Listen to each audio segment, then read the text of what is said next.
La siguiente historia tiene lugar entre el año 3500 y el 30 a.C. Aquí os traigo el tan esperado vídeo recopilatorio con toda la historia de la antigua Grecia contada por orden cronológico. Este va a ser un interesantísimo viaje de unas 2 horas donde os contaré cómo funcionaba la democracia griega, qué fueron las guerras médicas, qué ocurrió en la guerra del Peloponeso, la vida de Alejandro Magno, el pensamiento de los grandes filósofos griegos y cómo este mundo griego antiguo desapareció y fue sustituido por el mundo romano. ¿Estáis listos? Pues vamos allá, empecemos.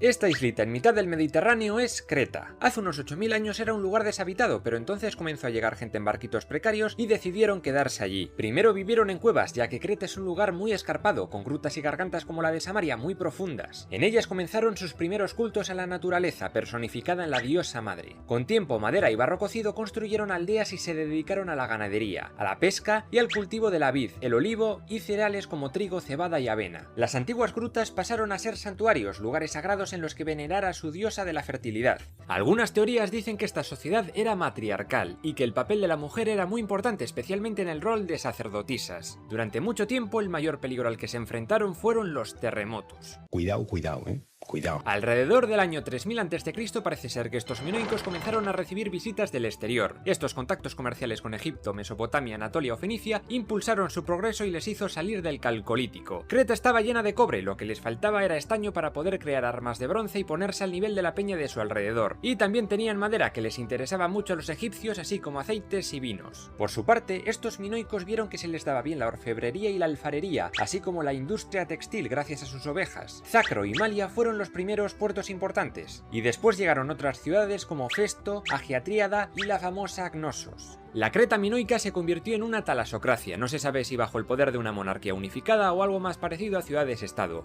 Muchas veces se ha dicho que eran una sociedad muy pacífica, ya que sus asentamientos no tenían ni una sola muralla y apenas han encontrado armas, como hachas de doble filo llamadas labris o escudos en forma de 8. Lo más seguro es que sí que tuvieran peleas con otra gente, como con la cultura de las Islas Cícladas, dedicada a la fabricación de figuritas de mujeres cuellilargas, a la que al parecer eliminaron. No se sabe si en plan suave, asimilándolos a su cultura, o bien por las bravas, a base de pillajes y saqueos. Y es que la cultura minoica comenzó a evolucionar hasta llegar a tener una escritura propia, una jeroglífica, como se ve en el disco de Festos, que no ha podido ser descifrada. Probablemente fuese de influencia egipcia. Raro. Llegando al año 2000 a.C. comienza una etapa conocida como la época de los palacios. La mejora de vida, las nuevas técnicas en agricultura o el comercio contribuyeron a un aumento de población, que se tradujo en ciudades más grandes. Y aquí aparecen los típicos palacios de los minoicos, como el de Cnosos. Pero también había otros, como los de Malia, Festos, Zacros o Arcanes. La duda que se tiene respecto a estos edificios es si, por ejemplo, el palacio de Cnosos estaba en la cima de una jerarquía de poder respecto a otros palacios, o si cada palacio tenía su rey y eran más independientes. Además de palacios, para su culto a la gran diosa madre construyeron santuarios tanto en las antiguas grutas como en las cimas de las montañas. Un ejemplo es el templo de Anemospilia, muy cerquita de Heraclión, la actual capital cretense. Todo apunta a que se derrumbó por un terremoto y entre sus ruinas encontraron a 2 muertos con una daga y a un joven maniatado sobre el altar. Con esto se especula que esta sociedad hacía sacrificios humanos, pero no hay nada claro. Lo que sí es seguro es que desarrollaron una nueva forma de escritura, una silábica, la lineal A, que lamentablemente tampoco ha sido descifrada. Se cree que el 95% de los documentos encontrados en esta escritura son de contabilidad, así que igual no nos perdemos mucho. Pocas palabras, pero me parecen muy intensas. Otra cosa que se les daba bien era el arte. Su cerámica de Camarés era única, policromada y con bellos dibujos de animales, gente o formas geométricas. También destacaron en vasos de vidrio, telas y joyas, así como esculturas de marfil y bronce. Además decidieron copiar a los fenicios e instalarse en otros sitios, como en islas del mar Egeo como Citera, Tera o Rodas, e incluso en las costas turcas como en Mileto. Pero tampoco podían avanzar mucho, pues Anatolia estaba llena de gente conocida como los lubitas y los palaitas, que más tarde serían sustituidos por los hititas. Además, otros pueblos indoeuropeos llegaron a Grecia. Por un lado estaban los dorios, que se cree que se instalaron en la parte norte, y después los aqueos, que dominaron la península del Peloponeso al sur. Una de sus ciudades más famosas fue Micenas, y de ahí surge la primera civilización protogriega, los micénicos. Hablaré de ellos en unos minutos. Año 1700 a.C.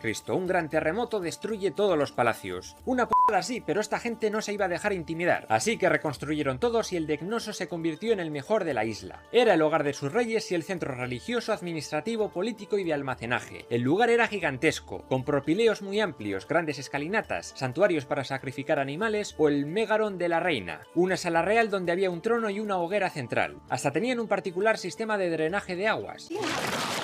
Eso sin contar con los espectáculos taurinos que se realizaban en el patio interior. Jugaban al salto del toro y a la taurocatapsia, que era básicamente una especie de rodeo. En su cultura el toro era muy importante, era símbolo de fertilidad y erotismo, como veremos en sus leyendas. Fue el arqueólogo inglés Arthur Evans quien descubrió las ruinas de este palacio en el año 1900 y decidió llamar a esta cultura minoica porque la relacionó con un legendario rey de Creta de la mitología griega llamada Minos. Según esta mitología, la diosa Rea escondió a Zeus en Creta para que no lo encontrara su padre, Cronos, que quería zampárselo. En esta isla fue criado por ninfas y cabras y más de adulto parece que raptó, disfrazado de toro, a una princesa fenicia llamada Europa. Con Zeus tuvo 3 hijos, Sarpedón, Radamantis y Minos. Sin embargo, Zeus pasó de ella y el rey Asterión de Creta la acogió y cuidó de los nenes. Minos heredó el trono, pero antes tuvo que dar la patada a Sarpedón, que fue exiliado y acabó reinando en la región de Licia. Radamantis se convirtió en legislador y Minos y él cada 9 años se reunían con Zeus en una gruta para que les dictase leyes y cosas sabias. ¡Poneros a trabajar de una vez, hombre! Su reinado debió de ser la puta, pues consiguió que los malditos piratas carios le dejaran en paz. Pero como siempre hay polémica. Se dice que hubo 2 Minos, este bueno y otro malo, que fue su nieto. Otros dicen que es el mismo. El caso es que este Minos malo pidió a Poseidón un toro para sacrificarlo en su honor, y un toro salió del agua. Pero era tan guay este torito que decidió esconderlo y sacrificar a otro en su lugar. Poseidón lo vio todo y le castigó por e hizo que su esposa Pasífae se disfrazara de vaca y tuviese relaciones sexuales con el toro. Fruto de esta zoofilia nació el Minotauro. Me parece espantoso, o sea, que ocurren esas cosas en las familias es terrible. Minos estaba flipando y decidió esconder al monstruito en un laberinto gigante diseñado por Dédalo, el tipo más ingenioso de la isla. Volvamos un segundo a los micénicos, a los aqueos del Peloponeso. Esta gente tuvo durante mucho tiempo tratos comerciales con Creta y otros pueblos, y a su vez se influenciaron mutuamente. Los micénicos introdujeron en la isla el culto a Zeus, que acabó sustituyendo a la diosa madre, y también caballos, carros de guerra y armas de bronce, entre otras cosas que les enseñaron los hititas. Todo era bonito hasta que un hijo de Minos, Androgeo, ganó unos juegos deportivos. El envidioso rey ateniense Geo le invitó a matar al toro de Maratón, y el chaval acabó muriendo no se sabe si por el toro o asesinado. Minos se enfureció tanto que invadió la región de Ática y les impuso como tributo 7 chicos y 7 chicas cada 9 años para ser encerrados en el laberinto y alimentar al Minotauro.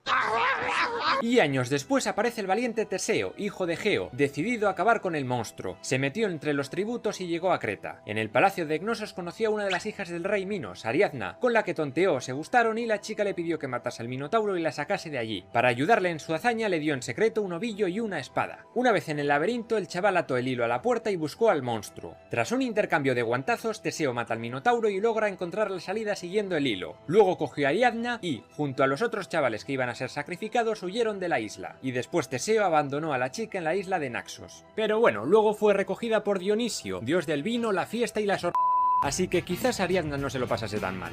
Minos estaba mosqueado con Dédalo por haberle dado el ovillo a Ariadna, así que le encerró en su propio laberinto o en una torre según otra versión del mito. Sea donde fuere donde estuvieran encerrados, él y su hijo lograron salir gracias a unas alas que había inventado, pero su hijo voló tan cerca del sol que las alas de ceras se derritieron y el niño se fue a tomar por el hizo pasar en un 60 entre 80 kilómetros por hora.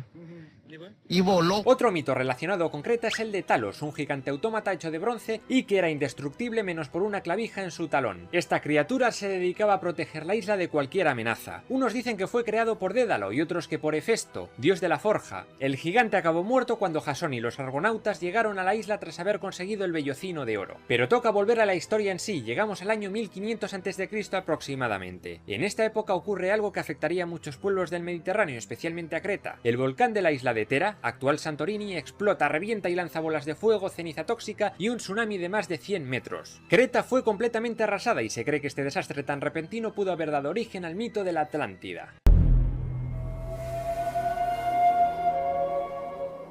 Desde el siglo XVIII se han visto coincidencias muy curiosas en ciertas palabras de lenguas muertas como el latín, el antiguo persa y griego o el sánscrito indio, así como en otras vivas como el germánico o el eslavo. Existe la teoría de que estos idiomas tuvieron su germen de un único pueblo ancestral llamado protoindoeuropeo, quizás situado en el Cáucaso. Se habla de un dios supremo hipotético llamado Dieus, que habría sido el germen para otros dioses como Zeus Pater, Júpiter el Zeus romano, el Tiwaz germánico, el Dievas báltico o el dios indio-védico Diaus Pitar. Las migraciones de grupos de este pueblo pudo dar origen a gran parte de nuestras lenguas actuales. Varios de estos grupos bajaron hasta la Hélade, la Grecia continental. Los dorios al norte, los aqueos al sur, que dieron origen a la civilización micénica. Otros fueron a la Anatolia y se convertirían en hititas. Esta gente se relacionó mucho con los cretenses y copiaron muchas cosas de su cultura, y a la vez introdujeron otras entre los isleños. Como ya he dicho, trajeron dioses nuevos como Zeus, Hera, Atenea, Deméter, Artemisa, Afrodita, Ares, Hermes, Poseidón, Hefesto, Apolo y Hestia. Quizás las diosas fueron influenciadas por esa gran diosa madre minoica. ¿Qué me dices? El caso es que estos aqueos empezaron a fundar ciudades que, a diferencia de las minoicas, estaban fuertemente amuralladas, pues este pueblo era bastante belicoso. Entre las ciudades más importantes estaba Micenas, fundada según el mito por Perseo y que, como fue la primera en descubrirse, dio nombre a la civilización. De aquí es muy conocida la Puerta de los Leones, y también se halló una máscara de oro en una tumba enorme a la que por el mito la llamaron Máscara de Agamenón. Pero no se sabe si este mítico rey de Micenas existió. Esta ciudad estaba situada en la región de la Argólida. También allí estaban Tirinto, la ciudad natal de Heracles, conocido por los romanos como Hércules, la ciudad de Midea, Argos, Epidauro y Corinto. En Laconia aún no estaba Esparta, llegaría un poquito más tarde con la invasión doria, pero en Ática ya estaba Atenas, fundada por los jonios, que todavía no era demasiado importante. En la región de Mesenia estaba Pilos, lugar donde se ubica el palacio de Néstor, y en la Beocia estaba Glá, ciudad construida sobre una isla en el lago Copaide, y Tebas, fundada por Cadmo. Más al norte, en la región de Tesalia, estaba Iolco, patria de Jasón, que fue a buscar el vellocino de oro para echar del trono de la ciudad a Pelías, su tío y usurpador. ¡Chicos, qué aventura! El Guanax era el rey tanto en lo político, lo militar, como en lo religioso, y se enterraba una vez fallecido en unas impresionantes tumbas llamadas tolos. Bajo el reinado de estos reyes se construyeron grandes palacios templos y se puso muy de moda el megaron. Tras el rey había una aristocracia de guerreros, príncipes y jefes locales conocidos como pasireu, y también había un consejo de ancianos llamado la Jerusía. La mayor parte de la población era comerciante o se dedicaba a hacer armas, mientras que las mujeres se dedicaban a la industria textil gracias a la lana y al lino importado de Egipto. Se habían apropiado del comercio de los minoicos y tenían que estar a la altura. Colonizaron muchas islas del Egeo, las Cícladas, el Dodecaneso, Creta, Chipre o Quíos, medio Mediterráneo hasta Sicilia y hasta poblaciones en Caria y Jonia, e incluso Troya. Llegamos al año 1500 a.C. y el volcán de Tera hace erupción. Tras el desastre, poco tiempo después, alrededor del 1450 a.C., los aqueos decidieron asaltar la isla de Creta aprovechando la debilidad de estos y hacerse con el poder del comercio marítimo del Egeo. Ahora serían los minoicos los subyugados por los aqueos. Señalada trapera, patada en los huevos y rencor. Se hicieron con el control de los palacios o lo que quedaba de ellos y controlaron el cotarro durante los próximos 2 siglos. Una cosa que hicieron fue adaptar su lengua, una lengua protogriega, al sistema de escritura lineal A, y de ahí salió el lineal B, que este sí está descifrado. Este sistema gráfico copió más de la mitad de los signos del lineal A y también creó otros nuevos, sumando un total de 90. Apenas se sabe una mierda de qué ocurrió durante este tiempo de invasión, aunque parece ser que hubo una gran revuelta antiaquea entre los años 1425 y el 1370 a.C., o quizás una guerra, que acabó con los cretenses siendo repartidos por diferentes ciudades micénicas. También se dice que hubo una crisis en el comercio provocada por invasiones procedentes de Europa Central, pueblos como los Muski o los Casca, que comenzaron a molestar a los asirios y a los hititas. Los hititas perdieron Chipre, su fuente principal de cobre, y las rutas marítimas se volvieron muy inseguras. Ante la escasez de todo, hubo un periodo de caos, guerra y migraciones masivas. En este contexto tiene lugar la mítica Guerra de Troya. Según el poema épico de Homero, la Ilíada, todo empieza por un problema de faldas. Lo más seguro es que si realmente hubiese ocurrido esta guerra fuese por tema de aduanas, pues Troya estaba situada en la puerta del estrecho de Dardanelos, el Helesponto, el paso hacia los pueblos del Mar Negro llenos de materias primas. Pero bueno, según la leyenda, Héctor y Paris, hijos del rey de Troya Príamo, fueron a Esparta para hablar de tratados, todo en plan guay, pero Paris acabó liándose con Helena, la esposa del rey espartano Menelao. No se sabe si la raptó o la sedujo hasta el punto de huir con él a Troya, pero el caso es que Menelao se agarró un rebote de 3 pares de cojones y fue a ver a su hermano Agamenón, rey de Micenas, para ir a matar a todos los troyanos. Entonces crean una flota de más de 1000 naves y los mejores soldados uniendo a todos los griegos, aqueos y eolios. Entre ellos están Aquiles, un mercenario que se llevaba mal con Agamenón pero que era el mejor guerrero del mundo, Patroclo, Odiseo, rey de Ítaca también conocido por los romanos como Ulises, Néstor, rey de Pilos y mucha más gente. Todos fueron hasta la costa de Troya, fortificada hasta el culo, y tras 10 años de asedio veían que aquello era muy jodido, por no decir imposible. Pasaron muchas cosas, como el secuestro de Criseida por parte de Agamenón, su cambio por Briseida, lo que hace que Aquiles se pire del combate, luego Patroclo se viste de Aquiles y va a la lucha y muere contra Héctor, luego Aquiles mata a Héctor en venganza, luego París mata a Aquiles de un flechazo en su talón, y finalmente París muere a mano de Filoctetes, hijo de un rey de Tesalia que había tardado en llegar porque le había mordido una serpiente. Tras tanta muerte, Ulises propone un plan definitivo: construir un caballo, dejarlo como regalo y hacer como que se habían dado el piro, y coló. Vamos a ver, ¿que somos tontos o qué? Los troyanos metieron tras su muralla el enorme caballo y por la noche de dentro de él salieron los mejores guerreros griegos, abrieron las puertas y lo destruyeron todo. Príamo muere, Menelao recupera a su esposa Helena, Ulises tarda 10 años en volver a casa, historia relatada en la Odisea, y a la vuelta Agamenón es asesinado. Todos estos conflictos jodieron el equilibrio del mundo conocido y se produjo el colapso del bronce final. Los micénicos estaban muy debilitados y la migración troyana desplazó a otros pueblos. Hubo muchas luchas y encima parece ser que los dorios aprovecharon el debilitamiento micénico para bajar al sur y comenzar a arrasar con todo lo que pillaran a su paso. Era el regreso de los Heráclidas, como cuenta la leyenda, descendientes de Heracles, el más grande de todos los héroes, expulsados por el rey Euriteo de Argos. Desde luego estaban más avanzados, pues conocían el hierro, pero como siempre esto solo es una teoría. Estamos alrededor del año 1200 a.C.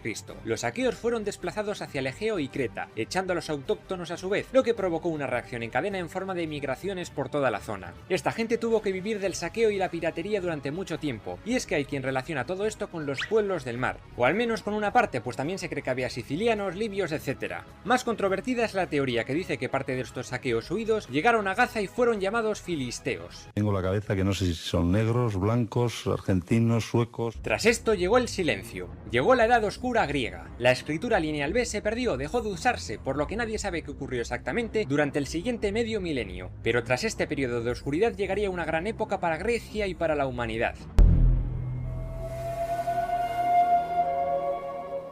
Hace mucho tiempo, pero mucho, un héroe griego llamado Heleno, nieto de Prometeo, tuvo 3 hijos con la ninfa Orseis: Juto, Eolo y Doro. El primero, Juto, tuvo 2 hijos, Ión y Aqueo. De esta gente salieron las principales etnias que se establecieron en Grecia hace miles de años, según la mitología griega, claro: los jonios, los aqueos, los eolios y los dorios. Luego Zeus tendría un hijo con Pandora y 2 con la ninfa Tía: Grecos, Magnes y Macedón. Estos últimos no serían considerados griegos hasta mucho tiempo después. Todavía eran un conjunto de pueblos granjeros y eran considerados bárbaros. Luego Doro tuvo a Téctamo, este Asterión, primer rey de Creta, y luego su hijo adoptivo Minos le sustituyó. Pero dejemos las genealogías por un rato, que es un puñazo, y centrémonos en la historia. En el episodio anterior vimos cómo los dorios aprovecharon el colapso de las ciudades-estado micénicas para arrasar con todo, ocupando la mayor parte del Peloponeso, incluyendo la ciudad de Corinto, Creta, las Cícladas del sur y el Dodecaneso. Se hicieron con Argos y luego fundaron la ciudad de Esparta y Halicarnaso. Los jonios pillaron la región de Ática con Atenas, la isla de Eubea, donde fundaron Calcis, las Cícladas del norte y la región de Jonia, en la costa de Asia Menor, en la que fundaron Mileto. Los eolios tomaron Etolia, Beocia y Tesalia, la isla de Lesbos y la región de Eolia, donde fundaron Esmirna. Los arcadios se quedaron con la Arcadia, y tribus poco importantes se quedaron con otras zonas circundantes como Epiro, Macedonia o Iliria. Durante estos años, estas etnias griegas comienzan a crear las primeras polis. Estas eran como ciudades-estado autárquicas. Solían estar amuralladas, aunque no en el caso de Esparta, y se componían de una acrópolis, o ciudad construida en una elevación de terreno. Otra de sus partes era la zona urbana, con sus casitas, el ágora o plaza del pueblo, la asamblea, el tribunal, etc. Y finalmente estaba la jora, lo que rodeaba la ciudad, con sus aldeas, campos de cultivo, bosques, y a veces hasta un puerto, como el puerto del Pireo de Atenas. Cada una estaba regida por un rey o jefe local llamado Guanax, aunque eso fue cambiando con el tiempo, dando paso a una oligarquía de poderosos nobles guerreros, los Basileu, aunque cada polis era un mundo. También había comerciantes, agricultores, artesanos, ganaderos, eran hombres libres y con derechos, es decir, ciudadanos. Los metecos eran los no griegos, libres pero sin derechos, y luego estaban los esclavos, que no tenían nada y cultivaban las tierras de otros. Y finalmente estaban las mujeres, que no tenían derechos porque las consideraban el mal para el hombre, debido al mito de Pandora, la primera mujer que abrió su famosa caja llena de males para la humanidad. Muy fuerte. Todas las leyendas y mitos griegos se transmitían oralmente, ya que la escritura lineal B se había perdido, de ahí que llamemos a esta época como la Edad Oscura. Pero gracias a los fenicios, los griegos adaptaron su lengua al alfabeto de sus vecinos, que estaba muy bien y era sencillo, y además le añadieron vocales. Gracias a esto la gente pudo empezar a escribir, a leer, a crear obras literarias. Y aquí aparece Homero, del que no se sabe mucho, ni siquiera si existió realmente, pero se dice que escribió la Ilíada, que narra la mítica guerra de Troya que vimos en el episodio anterior, y la Odisea, que narra el viaje de Odiseo después de esta guerra hasta su casa en Ítaca. Otro poeta fue Hesiodo, al que le debemos su genealogía de dioses griegos en su Teogonía. Gracias a la llegada de nuevo de la escritura podemos comenzar con la época arcaica. Año 776 a.C., ciudad de Olimpia, en la región de Élide. Muchos griegos llegan de todas partes del mundo griego para ver la primera edición de un concurso deportivo llamado Juegos Olímpicos, y que se celebraría cada 4 años, la llamada Olimpiada. Había muchas pruebas como carreras, saltos de longitud, lanzamientos de disco, jabalina, también luchas como el pugilato o el pancracio, en el cual había que tener cuidado porque podían matarte y era legal. En cambio, morder y meter el dedo en el ojo, no. Y hasta había carreras de carros, cuadrigas si tenían 4 caballos y vigas si eran 2. Finalmente había un pentatlón, que unía 5 pruebas de las más jodidas. Aquí solían ganar los espartanos. Tras una semana de emoción llegaban los premios. Al principio el premio era una puta manzana, pero dijeron que era un poco cutre, así que pusieron una corona de olivo o de laurel. Bueno, eso sin contar el honor y esa mierda. Pero los juegos tenían cosas buenas, por ejemplo la paz olímpica. Durante estos días había treguas en las guerras que pudiese haber, y las respetaron casi todas. Además estaba muy bien porque gracias a esto fue surgiendo el panhelenismo, un sentimiento de pertenencia algo mayor que las polis, el orgullo de ser griego, de ser parte de esas tradiciones comunes de dioses, héroes y leyendas. El idioma común, a pesar de sus dialectos, también ayudaba. Aparte de Olimpia, otro lugar que se hizo muy conocido por todos los griegos era el oráculo de Delfos, un lugar al que emigraba mucha gente de diferentes lugares helénicos a conocer su futuro. Sandro, Dígame. guapo, ¿no me puedes dar el número de la lotería? Y tanto, faltaría más. El 55.015. El lugar se construyó en una caverna del monte Pito, donde se decía que vivía una enorme y sabia serpiente llamada Pitón, que Apolo mató para hacerse con sus conocimientos. De ahí vienen las pitonisas, las encargadas de leer el futuro por un módico precio, claro está. Hay una teoría que dice que el lugar donde estas chaladas tenían visiones estaba bajo una grieta de donde emanaban vapores tóxicos que las colocaba. Junto a ellas estaba el ónfalo, que simboliza el ombligo del mundo, porque un día Zeus echó 2 águilas para rodear el mundo y las 2 coincidieron justo en ese punto. Delfos no fue el único lugar de magia y adivinación, también estaban el antro de Trofonio en Beocia, el santuario de Apolo en Delos, el santuario de las Bránquidas cerca de Mileto o el oráculo de Dodoma en Epiro. Otros templos se construyeron en las cumbres de míticas montañas como el Icon, Parnaso o el monte Olimpo, donde se creía que vivían los dioses. Atenas fue despuntando como una polis molona para vivir, pero apareció otra alrededor del 930 a.C. para hacerle competencia, Esparta en la región de Laconia o Lacedemonia. Según la mitología, la ciudad fue fundada por Lacedemón, hijo de Zeus, y su esposa la reina Esparta. Otro de sus reyes, Teopompo, pensó que sería una idea cojonuda quedarse con las tierras de su vecina región de Mesenia. Tenían muchas bocas que alimentar, así que la invadieron y eso dio origen a la primera guerra mesenia. Tras tomar la fortaleza de Itome en el 724 a.C., los espartanos vencieron y los mesenios tuvieron que pagar con la mitad de sus tributos a sus nuevos dueños. Estos mesenios esclavizados fueron llamados ilotas. Con estas nuevas tierras, Esparta sería convirtiendo en una de las polis en auge. Y esta no fue la única pelea por tierras. En el 710 a.C. estalló la guerra lelantina entre las polis de Calcis y Eretria. Las dos querían la llanura de la Lentina y lucharon por ella con la ayuda de otras polis hasta que Calcis se la quedó. ¡A tu casa! Lo cierto es que Grecia nunca fue el mejor sitio para cultivar en grandes extensiones, así que muchos griegos decidieron viajar por el mar para ver qué encontraban. Y encontraron sitios muy majos para vivir y plantar. Un sitio que les gustó fue el sur de Italia y Sicilia, la llamada Grecia Magna, donde los colonos de Calcis fundaron Cumas, Naxos o Zancle, que luego sería llamada Mesenia y más tarde fundaron Himera. Los dorios de Corinto fundaron Siracusa y ocuparon casi toda Sicilia, además de fundar Corcira en el Adriático, mientras que los eolios de Mégara fundaron Selinunte, los espartanos Tarento y los aqueos Síbaris. En el Egeo los eubeos se establecieron en la Calcídica de Tracia y los de Mégara en Bizancio y Calcedón, en el Bósforo. Mileto, Lesbos y Focea también se animaron a fundar colonias. Esto entra para el examen, ¿eh? En torno al año 1000 a.C., muchos pueblos indoeuropeos comenzaron a asentarse lo que ahora es Irán. Estos nómadas pastores, que en principio no importaban una mierda a nadie, comenzaron a formar comunidades cada vez más grandes. Ese conjunto de pueblos fue llamado Media. Debido a los continuos ataques de asirios, se vieron obligados a unirse en un reino, con un tal de Ioces a la cabeza y capital en Ecbatana. No se sabe mucho de su historia o tradiciones, pero alrededor del año 700 formaron el Imperio Medo. Con la decadencia de Asiria, Babilonia y Urartu comenzarían a extenderse hasta comerse reinos como Elam o Ansán. Mientras tanto, en Anatolia los hititas habían caído debido a las migraciones de los pueblos del mar y otras tribus del norte de Europa como los Muski o los Casca. Puede ser que de esta gente saliese un reino que comenzaría a hacerse muy potente, Frigia. Gordias fue su primer rey, pero quizás el más famoso sea el rey Midas, que se convirtió en el monarca más rico de aquella época. Los griegos contaban de él que todo lo que tocaba se convertía en oro. El caso es que este reino no duró demasiado, pues los codiciosos asirios decidieron asaltarlo, y Midas acabó suicidándose bebiendo sangre de toro. Una región sometida a Frigia se liberó tras su caída, Lidia, con capital en Sardes. Su primer rey independiente fue Giges, que se dice que tenía un anillo que le hacía invisible. Mi tesoro. Se hizo bastante amigo de los griegos, aunque comenzó a extenderse por Caria, Jonia y la Tróade. Se cree que fue durante su reinado cuando se crearon las primeras monedas monedas del mundo, con el león, símbolo de la dinastía Mermnada, idea que moló más tarde a los persas y que también copiaron los griegos. Siglos atrás, en Mesopotamia ya se usaban trocitos de oro y plata como pago, pero la llegada de la moneda revolucionaría este sistema de intercambio. Ahora se podría valorar o poner un precio común a determinados objetos. Imprimiendo su valor oficial en ellas hacía que los intercambios fuesen más cómodos, incluso para los analfabetos. Ya no había que pesar los trozos de metal y hacer trampas era más jodido.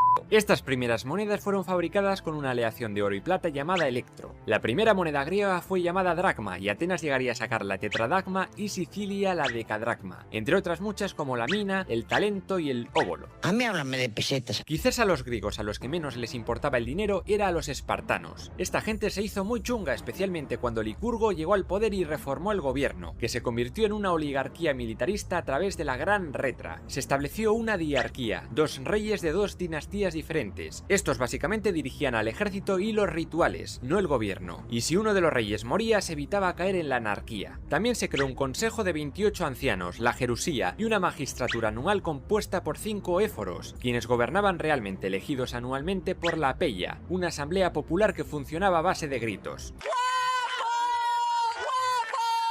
Todos los espartanos tenían la misma educación, la gogé, basada en ponerse cachas y en manejar lanzas. No tenían nada de lujos, ni jardines, ni monumentos, ni siquiera murallas, y orgullosos que estaban de ello. Lo único importante era el honor y la patria. Los bebés débiles con alguna tara eran arrojados por un acantilado. A los 20 años terminaban su educación y tenían que pasar por una última prueba, la cripteia. Los éforos declaraban la guerra a los ilotas campesinos todos los años y mandaban a los chavales con un cuchillo a sobrevivir un tiempo afuera. Y podían usar el sigilo para robar a los campesinos ilotas o directamente matarles, no pasaba nada. Era una forma de controlar que esta gente no se les pusiera farruca. Tras su vuelta, los espartanitos se convertían en ciudadanos de pleno derecho y a los 60 se jubilaban y podían pasar a formar parte de la Jerusía. Las mujeres eran agrupadas en asociaciones de mujeres y su finalidad era prácticamente la reproductiva. Eso sí, también recibían clases de lucha y gimnasia, porque creían que así los chavales saldrían ya aprendidos. Las monarquías fueron con el tiempo cayendo por toda Grecia, dando paso a oligarquías aristocráticas. Esparta o Cirene no, ya que eran más conservadoras, y mantuvieron sus singularidades hasta la época de Alejandro Magno. En Atenas la figura del Basileu se fue diluyendo en 3 magistrados llamados arcontes, que se repartieron sus funciones. Uno era más político, otro más militar y otro más religioso. También había una asamblea de 100 miembros donde estaban representadas las familias más ricas de la polis, la futura Bulé. Y finalmente está la Eclesía, una asamblea popular que al principio no tenía mucha relevancia. Además, en Atenas había un Areópago, en la colina del Ares, un consejo senado formado por los exmagistrados, donde se reunían para discutir cosas de política, aunque luego fue reformado para quitarle poder y pasar a ser una especie de tribunal judicial. Sin embargo, estas aristocracias no siempre funcionaban y surgían los tiranos. Estos no eran necesariamente malos gobernantes, simplemente se llamaba tirano a todo aquel que accedía al poder de forma ilegítima o por la violencia. El primero de ellos fue Fidón de Argos, que unificó la argólida, estandarizó los pesos y medidas de la zona, introdujo la moneda en Grecia y se dice que también creó la formación de falange oplítica, es decir, líneas cerradas de soldados protegidos por un escudo de bronce, el oplón, una lanza larga y una espada corta. Otra tiranía famosa fue la de los Cipsélidas de Corinto, que convirtieron a esa polis en la primera potencia mercantil marítima de Grecia. Por estos años estalló la Segunda Guerra Mesenia, fruto de la ansia revanchista de los mesenios, conquistados por los espartanos. Gracias al conocimiento de la formación en falange que Argos les había enseñado, los mesenios j***ron bien a los espartanos, bastante debilitados ya tras la batalla de Isias contra los argivos. Sin embargo, los espartanos adaptaron esta técnica rápidamente, incluso la mejoraron, y derrotaron a los mesenios en la batalla del Gran Foso. Los mesenios capturados fueron reconvertidos en ilotas, y luego también estaban los periecos. Estos últimos habitaban en aldeas de la periferia y podían tener un sistema administrativo propio, eran libres, pero en caso de guerra Esparta les usaba como tripulaciones para su flota. En el año 630 a.C. llegó el primer intento de tiranía a Atenas. Fue un ganador de los Juegos Olímpicos llamado Cilón el que intentó hacerse con el poder, pero la ciudadanía le paró los pies. Y es que en aquellos años las polis vivían tiempos convulsos, estaban con crisis agrarias y las ciudades no paraban de pelearse unas con otras. El terreno de Ática era una p***da y lo que más producían era vino, aceite y cerámica, que intercambiaban por trigo procedente de pueblos costeros del Mar Negro. Además, los campesinos estaban muy jodidos con las deudas de las tierras, y la clase media, agricultores con tierras, artesanos o comerciantes, anhelaban tener algo de poder político, reservado exclusivamente para los eupátridas. ¿Sabes quién tiene la culpa?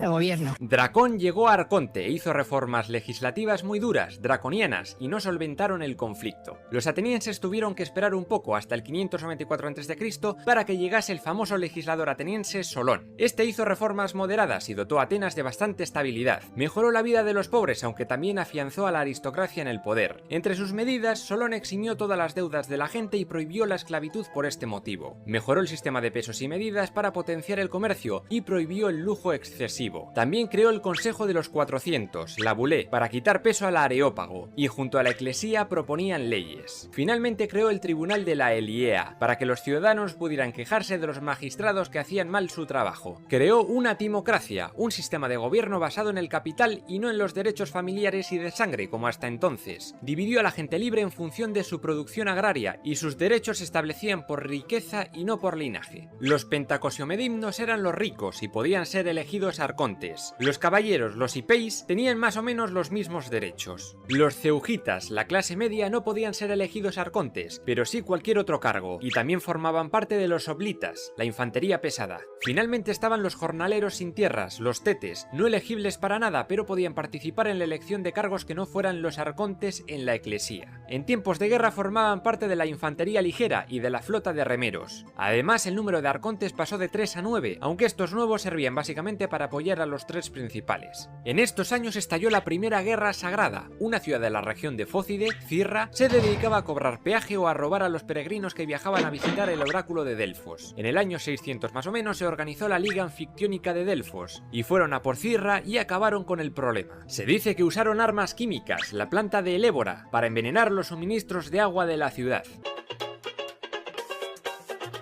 En los años siguientes los griegos se fueron extendiendo cada vez más por el Mediterráneo. Tomaron Cirene en la actual Libia, los foceos fueron los primeros en aventurarse lejos, y llegaron hasta la península ibérica donde fundaron Emporión, actual Ampurias, y a Francia donde fundaron Masalia, actual Marsella, y Nicea, Niza. E incluso se dice que fueron muy amigos del mítico último rey Tarteso Argantonio. Eso sí, tuvieron un rifirrafe bastante serio con los cartagineses y los etruscos, que les echaron de Córcega tras la batalla de Alalia. Mientras sus relaciones con Cartago se iban a la mierda, con Fenicia y Egipto se llevaban muy bien. El faraón Samético I hasta permitió la creación de una colonia griega en Egipto, Naucratis. En la Grecia continental las polis que lo petaban era Atenas, Esparta, Corinto y Tebas. Esparta cada vez se extendía más por el Peloponeso, y cuando fue lo suficientemente grande creó la Liga del Peloponeso, una alianza para defenderse de cualquiera que quisiera tocar sus tierras. Argos y Acaya no se unieron a la liga, pero pactaron con los espartanos para evitar movidas innecesarias. ¡Cobarde! Además surgieron novedades en los Juegos Olímpicos, y es que aparecen 3 juegos más. Uno de ellos eran los Juegos Píticos, celebrados en Delfos en honor a Apolo y a las musas. El concurso era de carácter poético, musical, teatral o de danza. Se celebraban en el tercer año de la Olimpiada, mientras que en el segundo y cuarto se celebraban en diferentes meses los Juegos Nemeos y los Juegos Ístmicos, celebrados en Corinto en honor a Poseidón.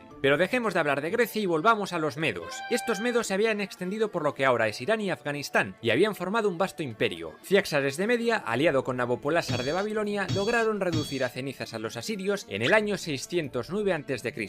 Para sellar su alianza, el rey medo casó a su hija con el nuevo rey caldeo, Nabucodonosor II, quien construyó a la chica Amitis los míticos jardines colgantes de Babilonia. Los medos decidieron expandirse hacia la Anatolia y se toparon con el reino de Libia de Aliates II. La guerra contra ellos fue breve, ya que tras la batalla del Eclipse los medos decidieron firmar la paz. El último rey medo fue Astiages, que debía de ser un cabrón de mucho cuidado, y su nieto se rebeló contra él. ¿Y quién era este tipo? Pues el nieto se llamaba Ciro, perteneciente a un conjunto de tribus llamadas persas, fundadas por el rey Aquemenes siglos antes, pero que siempre estuvieron bajo la soberanía primero de Lamo Ansán y después de Media. El caso es que Ciro se levantó contra Astiages y hasta los soldados medos se pusieron de parte del persa. Juntos tomaron el control de Ecbatana y crearon una nueva capital en Pasargada. Era el año 550 a.C. y comenzó el imperio persa aqueménida de la mano de Ciro el Grande. Los persas se expandieron con una rapidez pasmosa. Creso, el rico rey de Lidia, había conquistado Jonia, menos Mileto, e iba desobrado por sus riquezas. Era el tío Gilito del lugar, tanto que comenzó a construir el templo de Artemisa en Éfeso, aunque no sería acabado hasta mucho tiempo después. Pero el avance persa le estaba poniendo nervioso, así que consultó el oráculo para ver qué hacía, y este le dijo que si atravesaba el río Alis con sus tropas destruiría un gran ejército. Y eso hizo y lo consiguió, destrozó a su ejército. Persia se comió a Lidia y se hizo con sus riquezas. El siguiente objetivo era Babilonia. Ciro entró, liberó a los israelitas desterrados y siguió hacia Egipto. A pesar de todas las conquistas, parece que Ciro fue un buen tipo. Perdonaba a todos los reyes conquistados y los sometidos parecían bastante contentos con el gobierno persa, pues eran tolerantes, no se metían en asuntos religiosos ni de leyes, garantizaban la paz, la seguridad, favorecían el libre comercio con su estandarización de medidas y pesos y hasta introdujeron sus monedas por todos los territorios conquistados. A cambio solo pedían tributos bastante aceptables. Si este país es un chollo. La religión oficial persa era el mazdeísmo, también conocido como zoroastrismo, basado en las predicaciones del profeta Zoroastro o Zaratustra. Era una religión monoteísta, cuyo credo estaba recogido en un libro llamado Avesta, y contenía mitos clásicos como la lucha entre el bien y el mal, personificados en Ahura Mazda y Angra Mainyu, o el juicio final de los muertos.